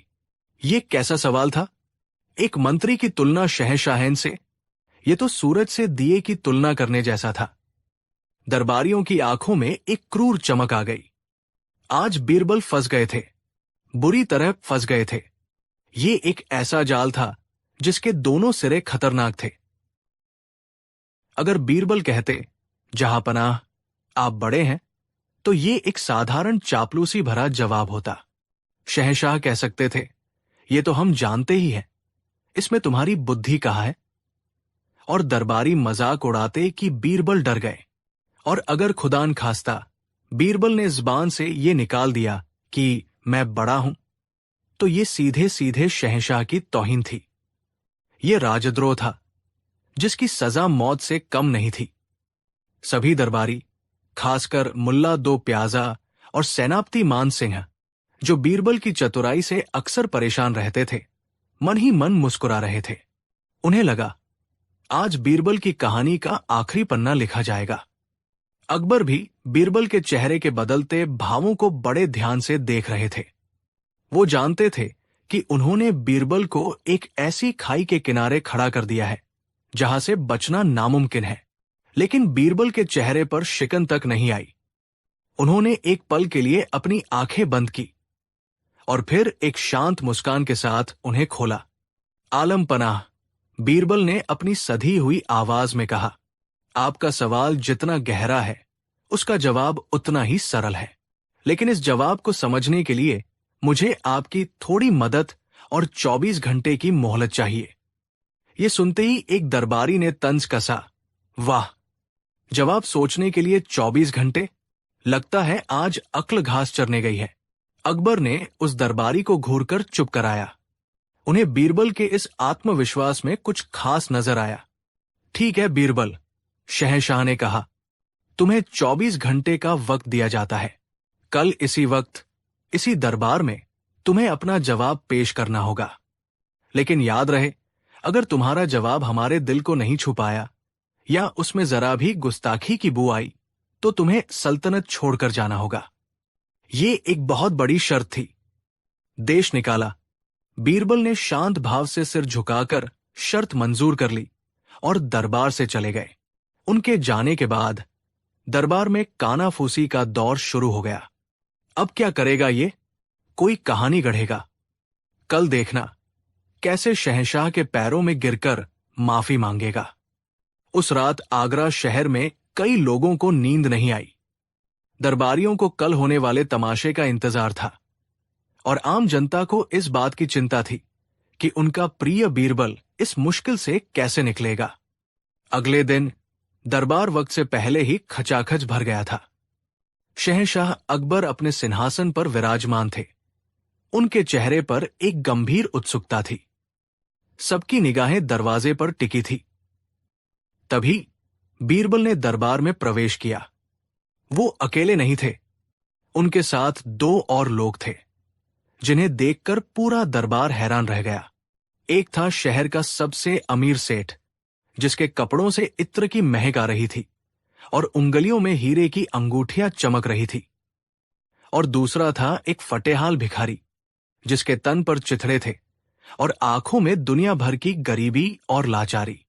ये क्या तमाशा था? बीरबल इन दोनों को दरबार में क्यों ले आए थे? बीरबल शहंशाह के सामने पहुंचे और तीनों ने झुककर सलाम किया।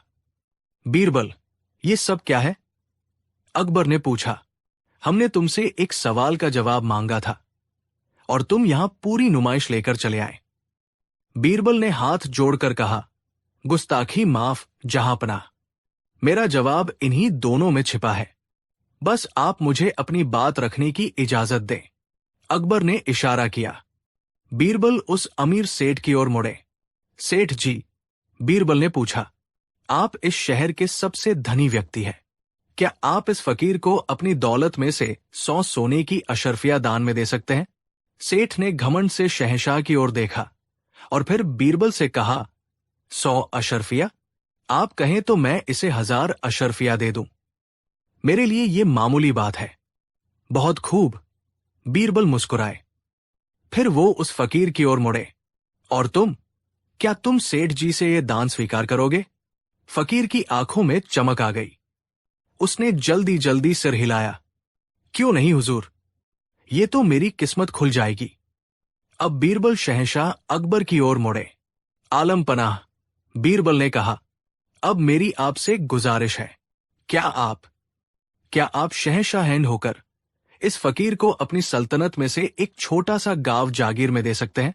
ये सुनकर दरबारी हंसने लगे। भला एक शहंशाह की तुलना एक सेठ से? अकबर ने भी मुस्कुराते हुए कहा, बीरबल, तुम भी क्या बात करते हो? हम एक गांव की बात करते हैं। हम चाहें तो इसे एक पूरा सूबा बख्श दे। हमारे लिए ये क्या बड़ी बात है? तो आप इसे एक गांव दे रहे हैं? बीरबल ने पूछा। हां, हम हुक्म देते हैं कि आगरा के पास का गांव रामपुर आज से इस फकीर के नाम किया जाता है। अकबर ने ऐलान किया। फकीर तो जैसे खुशी से बेहोश होने वाला था। वो शहंशाह के कदमों में गिर पड़ा। अब दरबार में मौजूद हर व्यक्ति उलझन में था। बीरबल ये सब करके क्या साबित करना चाहते थे? अब आया कहानी का वो मोड़ जिसने इतिहास में बीरबल का नाम हमेशा के लिए अमर कर दिया। बीरबल पहले उस अमीर सेठ के पास गए। सेठ जी, आप बहुत बड़े दानी हैं। आपने इस फकीर को 100 अशर्फिया देने का वादा किया। क्या आप इससे ये कह सकते हैं कि इस शहर को छोड़कर चले जाऊं? सेठ हैरान रह गया। मैं ये कैसे कह सकता हूं? मैं तो सिर्फ दौलत दे सकता हूं। किसी को उसके घर से निकालने का हक मुझे किसने दिया? ये तो सिर्फ शहंशाही कर सकते हैं। बिल्कुल सही, बीरबल ने कहा। फिर वो शहंशाह अकबर की ओर मुड़े और उनकी आंखों में आंखें डालकर वो ऐतिहासिक शब्द कहे, आलम पनाह, आपने इस फकीर को एक पूरा गाँव दिया। आपकी बड़ाई और दरियादिली का कोई मुकाबला नहीं। आप इस सेठ से कहीं ज्यादा बड़े हैं। आप चाहें तो किसी को जमीन से उठाकर आसमान पर बिठा दें। अकबर गर्व से मुस्कुराए। लेकिन जहांपनाह, बीरबल ने अपनी आवाज में एक रहस्यमयी गंभीरता लाते हुए कहा, अब मेरी आपसे एक और गुजारिश है। क्या आप इस फकीर से ये कह सकते हैं, इस सल्तनत को छोड़कर अभी इसी वक्त बाहर चले जाओ? अकबर ने चौंक कर कहा, हां, क्यों नहीं? ये हमारी सल्तनत है। हम जिसे चाहे रहने का हुक्म दे और जिसे चाहे एक पल में बाहर निकाल दे। ये हमारा हक है। अब बीरबल उस फकीर के पास गए जो डर से कांप रहा था। बीरबल ने उसके कंधे पर हाथ रखा और फिर पूरे दरबार की ओर देखकर अपनी आवाज बुलंद की, जहांपनाह और इस दरबार में मौजूद सभी ज्ञानी जनों, अब मेरे सवाल का जवाब सुनिए। शहंशाह सलामत, आप बहुत बड़े हैं। आप किसी को भी जागीरें दे सकते हैं, दौलत दे सकते हैं, लेकिन आप किसी को अपनी सल्तनत से बाहर भी निकाल सकते हैं। ये सेठ भी बड़ा है, ये दौलत दे सकता है, पर किसी को शहर से बाहर नहीं निकाल सकता। और अब मैं, बीरबल ने एक पल का विराम लिया और फिर कहा, मैं आपसे बड़ा हूं, जहांपनाह। ये सुनते ही दरबार में तलवारें खींचने की आवाजें आने लगी। गुस्ताख, पकड़ लो इसे की आवाजें गूंजने लगी। अकबर का चेहरा गुस्से से तमतमा गया। सब्र, बीरबल जोर से चिल्लाए, मेरी पूरी बात तो सुन लीजिए। सब शांत हो गए। बीरबल ने कहा, जहांपनाह, मैं आपसे इसलिए बड़ा हूं क्योंकि आप किसी को भी इस सल्तनत से बाहर निकाल सकते हैं, लेकिन मैं नहीं निकाल सकता। एक पल की खामोशी, और फिर जैसे सबके दिमाग में एक बिजली सी कौंधी। बीरबल ने अपनी बात को और स्पष्ट किया, आपकी बड़ाई किसी को कुछ देने में भी है और किसी से सब कुछ छीन लेने में भी। आपके एक हुक्म से कोई अमीर हो सकता है और कोई बेघर, लेकिन मेरी बड़ाई सिर्फ इस बात में है कि मेरे पास किसी से कुछ भी छीनने की ताकत ही नहीं है। मैं किसी को देश निकाला नहीं दे सकता।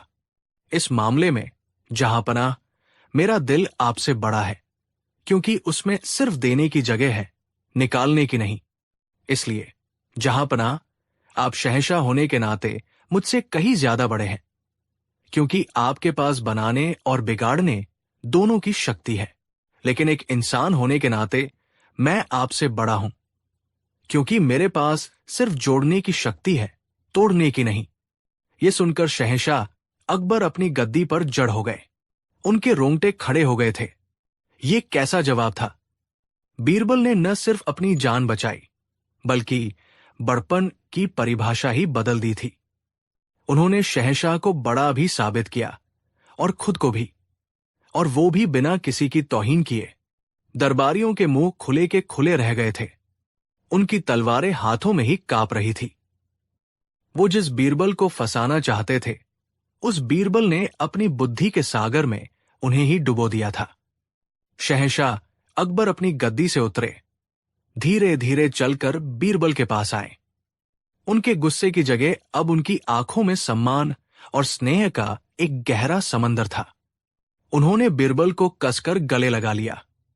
मान गए बीरबल, आज तुमने साबित कर दिया कि तुम सिर्फ मेरे नवरत्न नहीं, बल्कि इस सल्तनत के सबसे अनमोल हीरे हो। तुमने हमें आज बड़ा होने का असली मतलब समझाया है। सच्ची बड़ाई शक्ति के इस्तेमाल में नहीं, बल्कि उसके संयम में है। उस दिन के बाद दरबार में फिर कभी किसी ने यह सवाल उठाने की हिम्मत नहीं की कि अकबर और बीरबल में से कौन बड़ा है, क्योंकि सब जान चुके थे कि एक सल्तनत का शहंशाह था तो दूसरा बुद्धि का, और अपनी अपनी दुनिया में दोनों ही सबसे बड़े थे। कहानी 6। इतिहास के पन्नों में जब भी शहंशाह अकबर की महानता का जिक्र होता है, तो उनकी सल्तनत के सबसे चमकदार नगीने बीरबल का नाम खुद ब खुद जुबान पर आ जाता है। बीरबल सिर्फ एक मंत्री नहीं थे, वो अकबर के विवेक की आवाज थे, उनकी मुश्किलों का हल थे और उनके अकेलेपन के साथी थे। शहंशाह का बीरबल पर अटूट विश्वास था, एक ऐसा विश्वास जो आसमान जितना ऊंचा और समंदर जितना गहरा था। लेकिन जहां सम्मान के दिए जलते हैं, वहां ईर्ष्या का धुआं भी उठता है।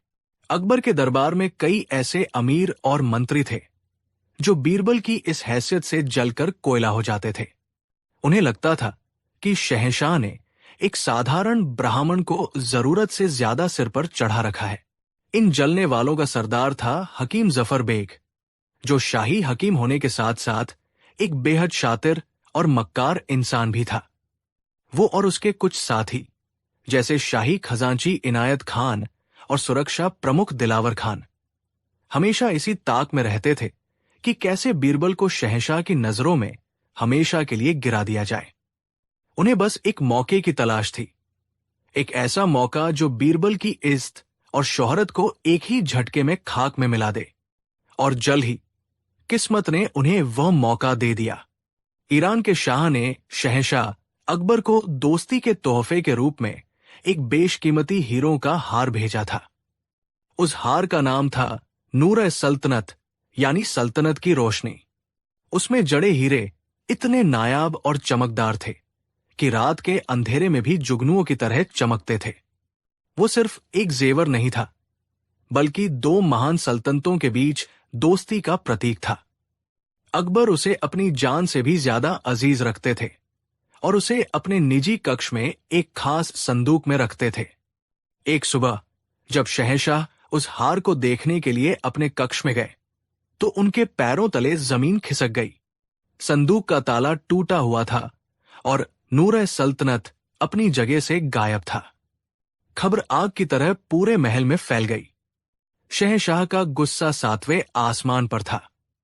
यह सिर्फ एक चोरी नहीं थी, ये शहंशाहन की इज्जत पर, उनकी सल्तनत की सुरक्षा पर एक जोरदार तमाचा था। हमारी नाक के नीचे से, हमारे निजी कक्ष से चोरी, ये कैसे मुमकिन है? दिलावर खान, आपकी सुरक्षा का क्या हुआ? हम चाहते हैं कि 24 घंटे के अंदर चोर हमारे सामने हो, वरना अंजाम बहुत बुरा होगा। पूरा दरबार कांप रहा था। दिलावर खान का चेहरा डर से सफेद पड़ गया था। छानबीन शुरू हुई, लेकिन चोर का कोई सुराग नहीं मिला। ऐसा लग रहा था जैसे चोर हवा में गायब हो गया हो। लेकिन ये कोई मामूली चोरी नहीं थी, ये एक सोची समझी साजिश थी। हार को किसी और ने नहीं, बल्कि हकीम जफर बेग और उसके साथियों ने ही गायब किया था। दिलावर खान ने अपनी हैसियत का फायदा उठाकर हार चुराया था और अब वो सब उसे अपनी साजिश के सबसे घिनौने पड़ाव पर ले जाने के लिए तैयार थे। उनका निशाना एक ही था, बीरबल। उनकी योजना बहुत ही शातिराना थी। उन्होंने उस बेशकीमती हार को बीरबल के उस शाही अंगरखे, एक तरह का लंबा कोट, के अस्तर के अंदर बड़ी सफाई से सिल दिया था, जिसे बीरबल सिर्फ खास मौकों पर ही पहनते थे। उन्हें पता था कि बीरबल को इस बात की भनक तक नहीं लगेगी। अगले दिन जब दरबार लगा तो माहौल में भारी तनाव था। शहंशाह का गुस्सा अब भी शांत नहीं हुआ था। तभी हकीम जफर बेग अपनी जगह से उठा और बड़ी ही नाटकीय अदा से बोला, आलम पनाह, गुस्ताखी माफ, पर इस चोरी के बारे में मैं कुछ अर्ज करना चाहता हूं। अकबर ने कहा, कहो, क्या कहना चाहते हो? जहां पनाह, ये चोरी किसी बाहरी चोर का काम नहीं लगती। महल की सुरक्षा इतनी कड़ी है कि कोई परिंदा भी पर नहीं मार सकता। मुझे शक है कि ये किसी अपने का ही काम है, किसी ऐसे का जिस पर आप आंख मूंद कर भरोसा करते हैं। ये सुनकर दरबार में कानाफूसी शुरू हो गई। अकबर, साफ साफ कहो, जफर बेग, तुम्हारा इशारा किसकी तरफ है? अब जफर बेग ने अपना सबसे जहरीला तीर चलाया। उसने बीरबल की ओर इशारा करते हुए कहा, आलम पनाह, मेरा शक आपके सबसे चहेते सलाहकार बीरबल की तरफ है। ये सुनते ही जैसे पूरे दरबार में बिजली दौड़ गई। बीरबल, जो शांत खड़े थे, उन्होंने भी हैरानी से जफर बेग को देखा। खुद शहंशाह अकबर अपनी गद्दी पर तनकर बैठ गए। अकबर ने गुस्से से कहा, जफर बेग, होश में तो हो? तुम जानते हो तुम किस पर इल्जाम लगा रहे हो? अगर ये बात झूठी निकली तो तुम्हारी जुबान खिंचवा ली जाएगी। जहां अपना, मैं अपनी जान की बाजी लगा रहा हूं, लेकिन सल्तनत की इज्जत के आगे मेरी जान कुछ भी नहीं। मुझे पक्की खबर मिली है। अगर आपको यकीन न हो तो आप अभी इसी वक्त बीरबल के अंगरखे की तलाशी ले सकते हैं। अब सबकी नजरें बीरबल पर थी। बीरबल के चेहरे पर कोई शिकन नहीं थी। वो जानते थे कि ये एक साजिश है, लेकिन उन्हें ये नहीं पता था कि ये साजिश कितनी गहरी है। बीरबल ने शांत भाव से कहा, जहांपनाह, मैं तलाशी के लिए तैयार हूं। दूध का दूध और पानी का पानी हो जाना चाहिए। अकबर एक भयानक कशमकश में थे। उनका दिल कह रहा था कि बीरबल निर्दोष है, लेकिन एक शहंशाह होने के नाते उन्हें न्याय के तकाजे को भी पूरा करना था।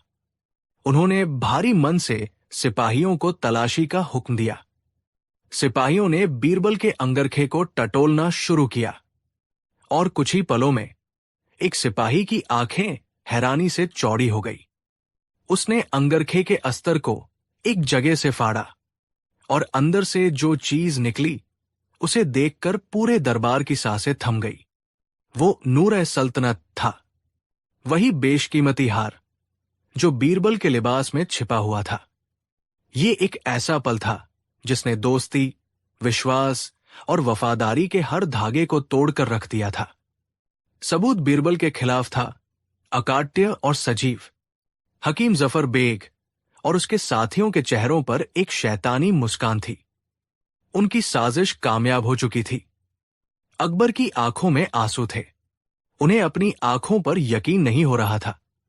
बीरबल, तुम, उनके मुंह से बस इतना ही निकल सका, जहांपनाह, सूरज पर बादल आ सकते हैं, लेकिन सूरज अपनी रोशनी नहीं छोड़ता। मैं निर्दोष हूं। यह मेरे खिलाफ एक बहुत बड़ी साजिश है। हकीम जफर बेग ने चिल्लाकर कहा, साजिश? चोर हमेशा यही कहता है। सबूत आपके सामने है। आलमपनाह, इस गद्दार को सख्त से सख्त सजा दी जाए। अकबर एक भयानक दुविधा में थे। उनका दिल और दिमाग एक जंग लड़ रहे थे। दिल कह रहा था, ये मेरा बीरबल है, ये ऐसा नहीं कर सकता। लेकिन दिमाग कह रहा था, सबूत चीख चीख कर उसकी गद्दारी की गवाही दे रहा है। तुम एक शहंशाह हो, तुम्हें न्याय करना होगा। अंत में शहंशाह का फर्ज दोस्त की दोस्ती पर भारी पड़ा। उन्होंने कांपती हुई आवाज में, टूटे हुए दिल के साथ अपना फैसला सुनाया।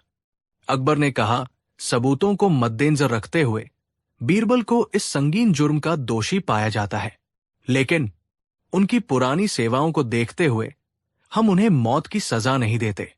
बीरबल को आज से शाही नजरबंदी में रखा जाएगा और 3 दिन बाद उन्हें हमेशा के लिए इस सल्तनत से बाहर निकाल दिया जाएगा। ये सुनकर जफर बेग और उसके साथी थोड़ा निराश हुए। वो तो बीरबल की मौत चाहते थे, लेकिन देश निकाला भी मौत से कम नहीं था। बीरबल के लिए अकबर से दूर जाना ही सबसे बड़ी सजा थी। सिपाहियों ने बीरबल को पकड़ लिया। जाते जाते बीरबल ने अकबर की ओर देखा। उनकी आंखों में शिकायत नहीं, बल्कि एक विश्वास था। बीरबल ने कहा, जहांपनाह, मुझे आपसे सिर्फ एक आखिरी गुजारिश करनी है। मुझे इन 3 दिनों में अपने घर पर रहने की इजाजत दी जाए, ताकि मैं चोर का पता लगा सकूं और अपनी बेगुनाही साबित कर सकूं। अकबर ने भारी मन से इजाजत दे दी। बीरबल जानते थे कि उनके पास वक्त बहुत कम है।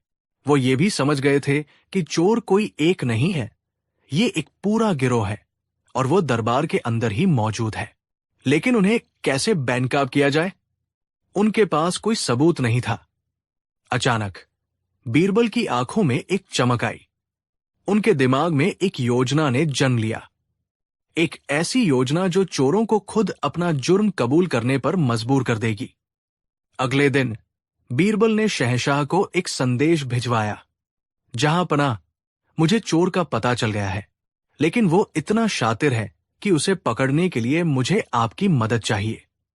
ये सुनकर अकबर हैरान रह गए। वो फौरन बीरबल के घर पहुंचे। हुजूर, चोर हमारे दरबार में ही मौजूद है। उसे पकड़ने के लिए हमें एक नाटक करना होगा। मेरे पास एक जादुई मटका है। आज रात हम दरबार के सभी मंत्रियों और अमीरों को एक अंधेरे खेमे, टेंट में बुलाएंगे। उस खेमे के बीच में ये मटका रखा होगा। सबको एक एक करके अंदर जाकर इस मटके को छूना होगा। जो निर्दोष होगा उसे कुछ नहीं होगा, लेकिन जैसे ही असली चोर इसे छुएगा, ये मटका जोर जोर से चोर चोर चिल्लाने लगेगा। अकबर को ये योजना थोड़ी अजीब लगी, लेकिन वो बीरबल पर भरोसा करके देखने के लिए तैयार हो गए। बीरबल की योजना के अनुसार दरबार के सभी सदस्यों को उस खेमे के बाहर इकट्ठा किया गया। माहौल में एक अजीब सा सस्पेंस था। हकीम जफर बेग और उसके साथी भी वहां मौजूद थे। वो मन ही मन हंस रहे थे कि बीरबल अब जादू टोने का सहारा ले रहे हैं। बीरबल ने सबको निर्देश दिए, आप सब एक एक करके इस अंधेरे खेमे में जाएंगे, अंदर रखे जादुई मटके को छुएंगे और दूसरी तरफ से बाहर आ जाएंगे। याद रहे, ये मटका सिर्फ चोर को पकड़ेगा, निर्दोष को डरने की कोई जरूरत नहीं है। अब खेल शुरू हुआ। एक एक करके दरबारी अंदर जाने लगे। खेमे के अंदर इतना अंधेरा था कि हाथ को हाथ सुझाई नहीं दे रहा था। जो निर्दोष थे वो बेखौफ होकर अंदर जाते, मटके को छूते और बाहर आ जाते। जब हकीम जफर बेग, इनायत खान और दिलावर खान की बारी आई तो वो थोड़ा घबराए। हालांकि उन्हें पता था कि मटका चिल्ला नहीं सकता, लेकिन उनके मन में चोर की दाढ़ी में तिनके वाली कहावत घर कर गई थी। उन्होंने सोचा, क्या पता बीरबल ने कोई और चाल चली हो। सबसे अच्छा यही है कि हम मटके को छुए ही ना, अंधेरे में किसी को क्या पता चलेगा। यही सोचकर वो तीनों अंदर गए, मटके को बिना छुए ही उसके पास से गुजरे और बाहर आ गए। जब सभी लोग खेमे से बाहर आ गए तो बीरबल ने कहा, अब सब लोग शहंशाह को अपनी हथेलियां दिखाएं। सबने अपनी हथेलियां आगे कर दी और तभी दूध का दूध और पानी का पानी हो गया। हकीम जफर बेग, इनायत खान और दिलावर खान को छोड़कर बाकी सभी दरबारियों की हथेलियां काली थी। सब हैरान रह गए, ये क्या जादू था। तब बीरबल ने रहस्य से पर्दा उठाया। बीरबल ने मुस्कुराते हुए कहा, जहांपनाह, ये कोई जादुई मटका नहीं था। मैंने बस इस मटके पर अंदर से कालिख, सूट पोत दी थी। मुझे पता था कि जो निर्दोष होगा वो डर के मारे इसे नहीं छुएगा। जिन लोगों की हथेलियां साफ है वही असली चोर है। इन्होंने डर के मारे मटके को हाथ ही नहीं लगाया। ये सुनते ही हकीम जफर बेग और उसके साथियों के चेहरे का रंग उड़ गया। उनकी चोरी, उनकी साजिश, उनका डर, सब कुछ उनकी साफ हथेलियों पर लिखा हुआ था। शहंशाह अकबर का गुस्सा अब ज्वालामुखी बनकर फटा। सच्चाई सूरज की तरह साफ हो चुकी थी। गद्दारों, तुमने सिर्फ बीरबल को फंसाने की कोशिश नहीं की, तुमने शहंशाह हिंद के न्याय और विश्वास का मजाक उड़ाया है। सिपाहियों, इन तीनों को पकड़ लो और जिंदा में डाल दो। तीनों साजिशकर्ता बीरबल के पैरों में गिरकर माफी मांगने लगे, लेकिन अब बहुत देर हो चुकी थी। अकबर बीरबल के पास आए। उनकी आंखों में पश्चाताप और अपने दोस्त के लिए गर्व के आंसू थे। हमें माफ कर दो बीरबल, हम सबूतों के आगे अंधे हो गए थे। हम अपने सबसे वफादार दोस्त को पहचानने में नाकाम रहे। जहांपनाह, आप माफी मांगकर मुझे शर्मिंदा न करें। आपने वही किया जो एक शहंशाह को करना चाहिए। आपने न्याय को दोस्ती से ऊपर रखा, और मैंने वही किया जो एक दोस्त को करना चाहिए। मैंने आपके विश्वास को टूटने नहीं दिया। उस दिन दरबार ने न्याय का एक ऐसा नजारा देखा जो इतिहास में हमेशा के लिए दर्ज हो गया। बीरबल की इज्जत और सम्मान पहले से 100 गुना ज्यादा बढ़ गया, और सबने एक बार फिर मान लिया कि सत्य को कुछ समय के लिए परेशान तो किया जा सकता है, लेकिन उसे पराजित कभी नहीं किया जा सकता। कहानी 7। ये उन दिनों की बात है जब मुगल सल्तनत का सूरज अपने पूरे उफान पर था और शहंशाह जलालुद्दीन मोहम्मद अकबर का नाम पूरी दुनिया में अदब से लिया जाता था। आगरा का किला सत्ता का केंद्र था। जहां से पूरे हिंदुस्तान की तकदीर लिखी जाती थी। एक शाम अकबर अपने महल की सबसे ऊंची छत पर टहल रहे थे। सूरज यमुना के पानी में अपना सोना घोलकर धीरे धीरे डूब रहा था। आसमान में नारंगी, गुलाबी और बैंगनी रंगों का एक अद्भुत नजारा था। ठंडी हवा चल रही थी, लेकिन शहंशाह का मन अशांत था। उनकी नजरें भले ही डूबते सूरज पर थी, पर उनका दिमाग ब्रह्मांड की गहराइयों में गोते लगा रहा था। उन्होंने सोचा, ये दुनिया कितनी अजीब है। हर चीज का एक कारण है, एक बनाने वाला। कुम्हार घड़ा बनाता है, बड़ी मेज बनाता है, चित्रकार तस्वीर बनाता है। ये विशाल किला मेरे हुक्म पर बना। इसे बनाने वाले हजारों कारीगर थे। हर रचना के पीछे एक रचयिता है। उनकी सोच और गहरी होती गई। ये धरती, ये आसमान, ये चांद सितारे, ये नदियां, ये पहाड़, इन सबको किसने बनाया? हमारे धर्म ग्रंथ कहते हैं कि इन्हें ईश्वर ने, अल्लाह ने, भगवान ने बनाया है। वो परम रचयिता है। यहां तक तो सब ठीक था, लेकिन तभी उनके तार्किक मन में एक ऐसा सवाल उठा जिसने उनके भीतर एक भूचाल ला दिया। एक ऐसा सवाल जो सदियों से बड़े बड़े दार्शनिकों और ज्ञानियों को परेशान करता आया है। अगर हर चीज को बनाने वाला कोई है, उन्होंने खुद से पूछा, तो फिर उस बनाने वाले को किसने बनाया? यानी ईश्वर को किसने बनाया? ये सवाल एक जहर की तरह उनके जेहन में फैल गया। ये एक ऐसा प्रश्न था जिसका कोई सीधा जवाब नहीं था। ये तर्क की सीमाओं को चुनौती देता था और आस्था की नींव को हिला सकता था। रात भर शहंशाह इसी उधेड़बुन में डूबे रहे। उन्हें नींद नहीं आई। अगली सुबह जब दीवान आम में दरबार लगा, तो शहंशाह अकबर के चेहरे पर वही बेचैनी और गंभीरता थी।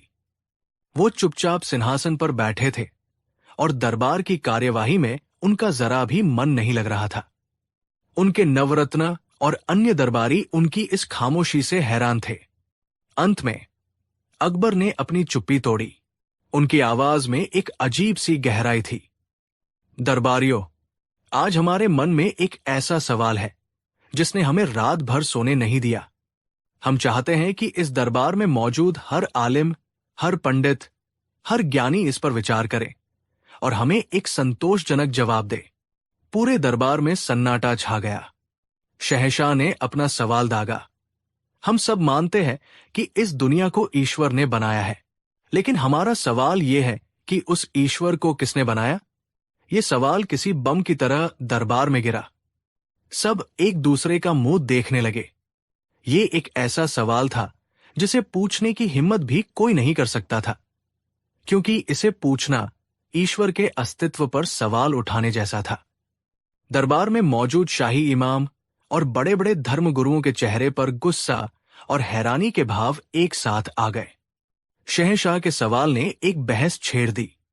सबसे पहले शाही इमाम, जो इस्लाम के बड़े विद्वान थे, खड़े हुए।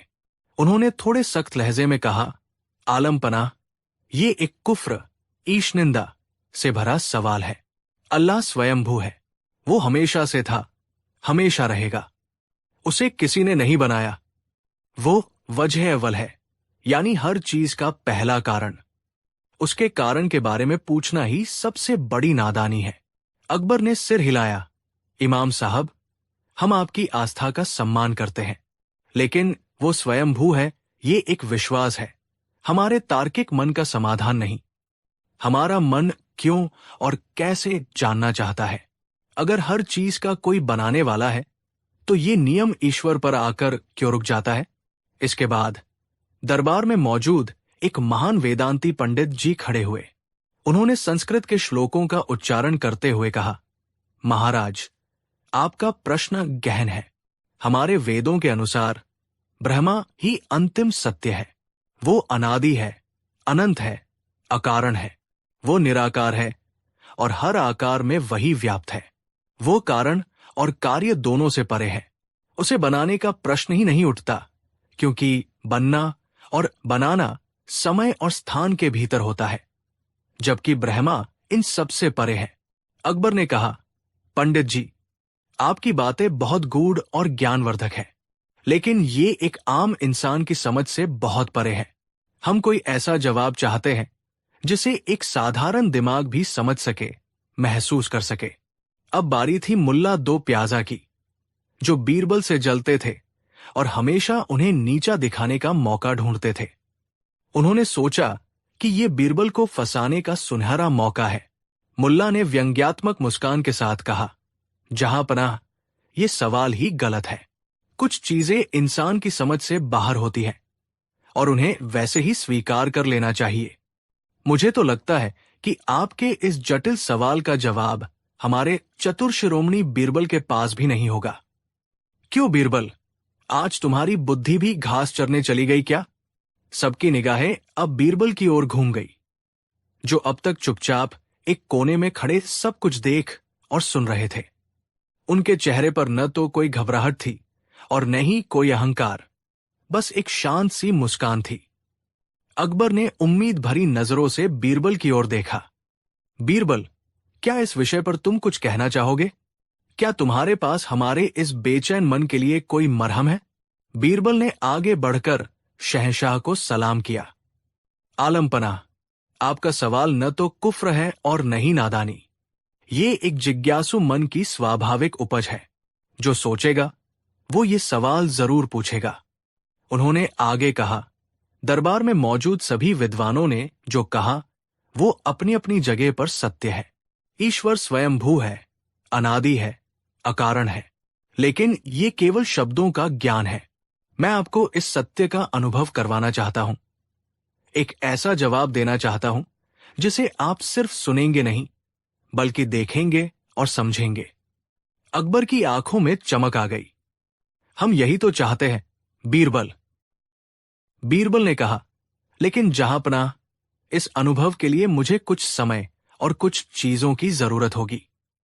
ये कोई जादू नहीं है, बल्कि समझ का एक खेल है। क्या चाहिए तुम्हें? अकबर ने उत्सुकता से पूछा। बीरबल ने बड़ी सादगी से कहा, मुझे 7 दिन का समय चाहिए और 7वें दिन दरबार में मुझे बस 3 चीजें चाहिए होंगी। एक कटोरी दूध, एक कटोरी चीनी और एक 5 साल का छोटा बच्चा। ये सुनते ही पूरा दरबार ठहाकों से गूंज उठा। मुल्ला दो प्याजा ने मजाक उड़ाते हुए कहा, हाँ, अब बीरबल दूध में चीनी घोलकर बच्चे को पिलाएगा और उसी से ईश्वर का रहस्य पूछेगा। वाह रे बीरबल, क्या तरकीब निकाली है। दूसरे दरबारी भी हंसने लगे। उन्हें लगा कि बीरबल या तो पागल हो गए हैं या फिर समय काटने के लिए बहाना बना रहे हैं। लेकिन अकबर बीरबल की काबिलियत को जानते थे। उन्होंने सोचा कि बीरबल की किसी भी बात में कोई न कोई गहरा राज जरूर छिपा होता है। उन्होंने दरबार को शांत कराते हुए कहा, खामोश, हमें बीरबल की शर्त मंजूर है। बीरबल, तुम्हें 7 दिन का समय दिया जाता है। 7वें दिन तुम अपनी इन अजीब चीजों के साथ दरबार में हाजिर होना। लेकिन याद रखना, अगर तुम हमें संतुष्ट नहीं कर पाए तो तुम्हें सबसे बड़े मसखरे, मजाकिया की उपाधि दी जाएगी। मुझे मंजूर है आलम पनाह, कहकर बीरबल वहां से चले गए।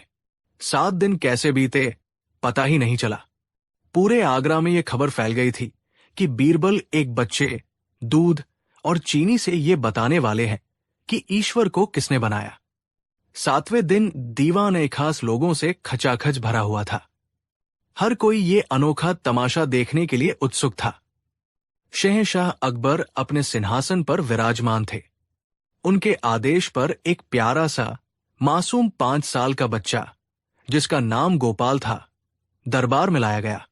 साथ ही एक सोने की कटोरी में दूध और एक चांदी की कटोरी में चीनी रखी गई। बीरबल ने बच्चे के पास जाकर उसके सिर पर हाथ फेरा और बड़े प्यार से पूछा, गोपाल बेटा, क्या तुम्हें मीठा दूध पसंद है? बच्चे ने मासूमियत से सिर हिलाया। हाँ, बहुत पसंद है। तो चलो आज हम मीठा दूध बनाते हैं, बीरबल ने कहा और चीनी की कटोरी बच्चे के हाथ में दे दी। बेटा, ये चीनी दूध में डालकर अच्छे से मिला दो। बच्चे ने खुशी खुशी चीनी दूध में डाली और अपनी नन्ही उंगलियों से उसे घोलने लगा। कुछ ही देर में चीनी दूध में पूरी तरह घुल गई। अब बीरबल ने पहला पड़ाव शुरू किया। उन्होंने बच्चे से पूछा, गोपाल, दूध तो मीठा हो गया, पर यह बताओ चीनी कहाँ गई? बच्चे ने दूध की कटोरी में झांक कर देखा और बोला, चीनी तो इसी में है। बीरबल ने कहा, पर दिख तो नहीं रही, मुझे निकाल कर दिखाओ। बच्चे ने दूध में हाथ डालकर चीनी को ढूंढने की कोशिश की, पर उसके हाथ कुछ नहीं आया। वो बोला, वो तो घुल गई, पर है इसी के अंदर। आप चख कर देखो, दूध मीठा है। बीरबल मुस्कुराए और शहंशाह की ओर मुड़े। जहां पनाह, ईश्वर भी इसी चीनी की तरह है।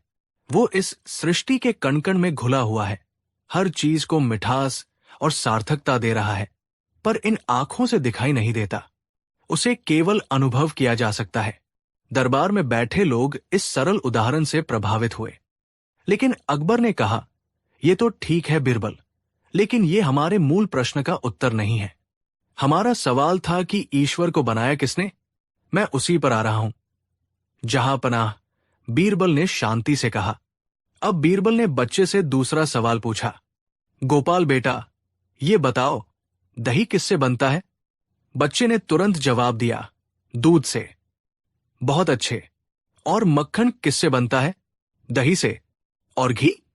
मक्खन से। बीरबल ने शहंशाह की ओर देखा। जहां पनाह, आप देख रहे हैं, हर चीज के बनने का एक क्रम है। घी का स्रोत मक्खन, मक्खन का दही और दही का दूध। अब बीरबल अपने अंतिम और निर्णायक सवाल पर आए। उन्होंने बच्चे से पूछा, शाबाश गोपाल, तुमने सब सही बताया। अब ये बताओ, ये दूध किससे बनता है? ये सवाल सुनकर बच्चा थोड़ा रुका। उसने सोचा और फिर बोला, दूध तो गाय देती है। बच्चे का जवाब सुनकर दरबार में बैठे लोग मुस्कुरा दिए। ये कितना सरल उत्तर था। बीरबल ने फिर पूछा, और बेटा, गाय को किसने बनाया? बच्चे ने बिना एक पल सोचे ऊपर की ओर देखकर कहा, भगवान ने।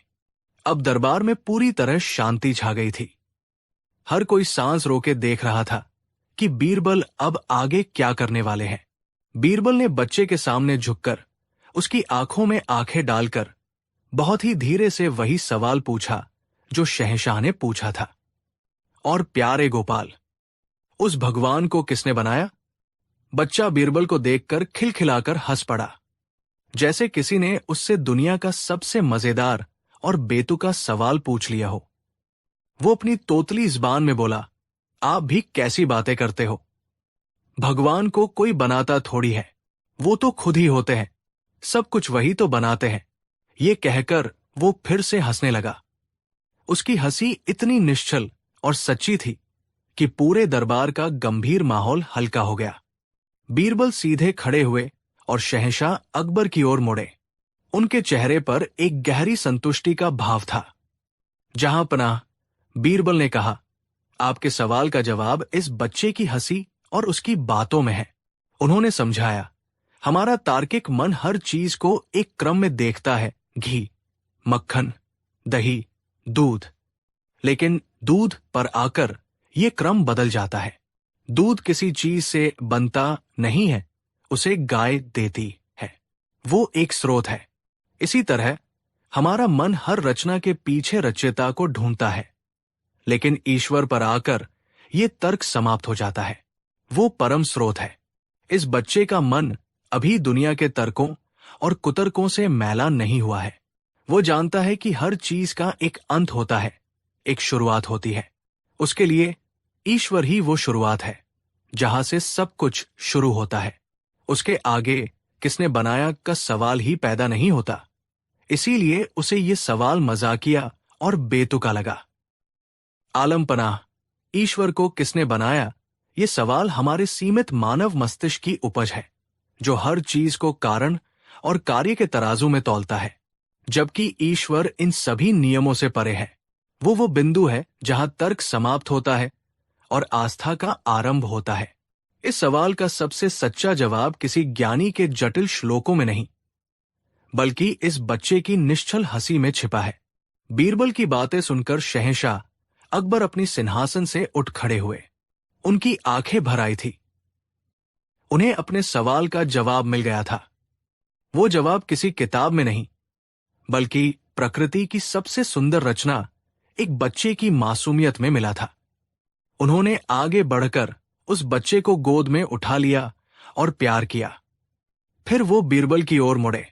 बीरबल, आज तुमने हमें केवल एक सवाल का जवाब नहीं दिया, बल्कि जीवन का सबसे बड़ा सबक सिखाया है।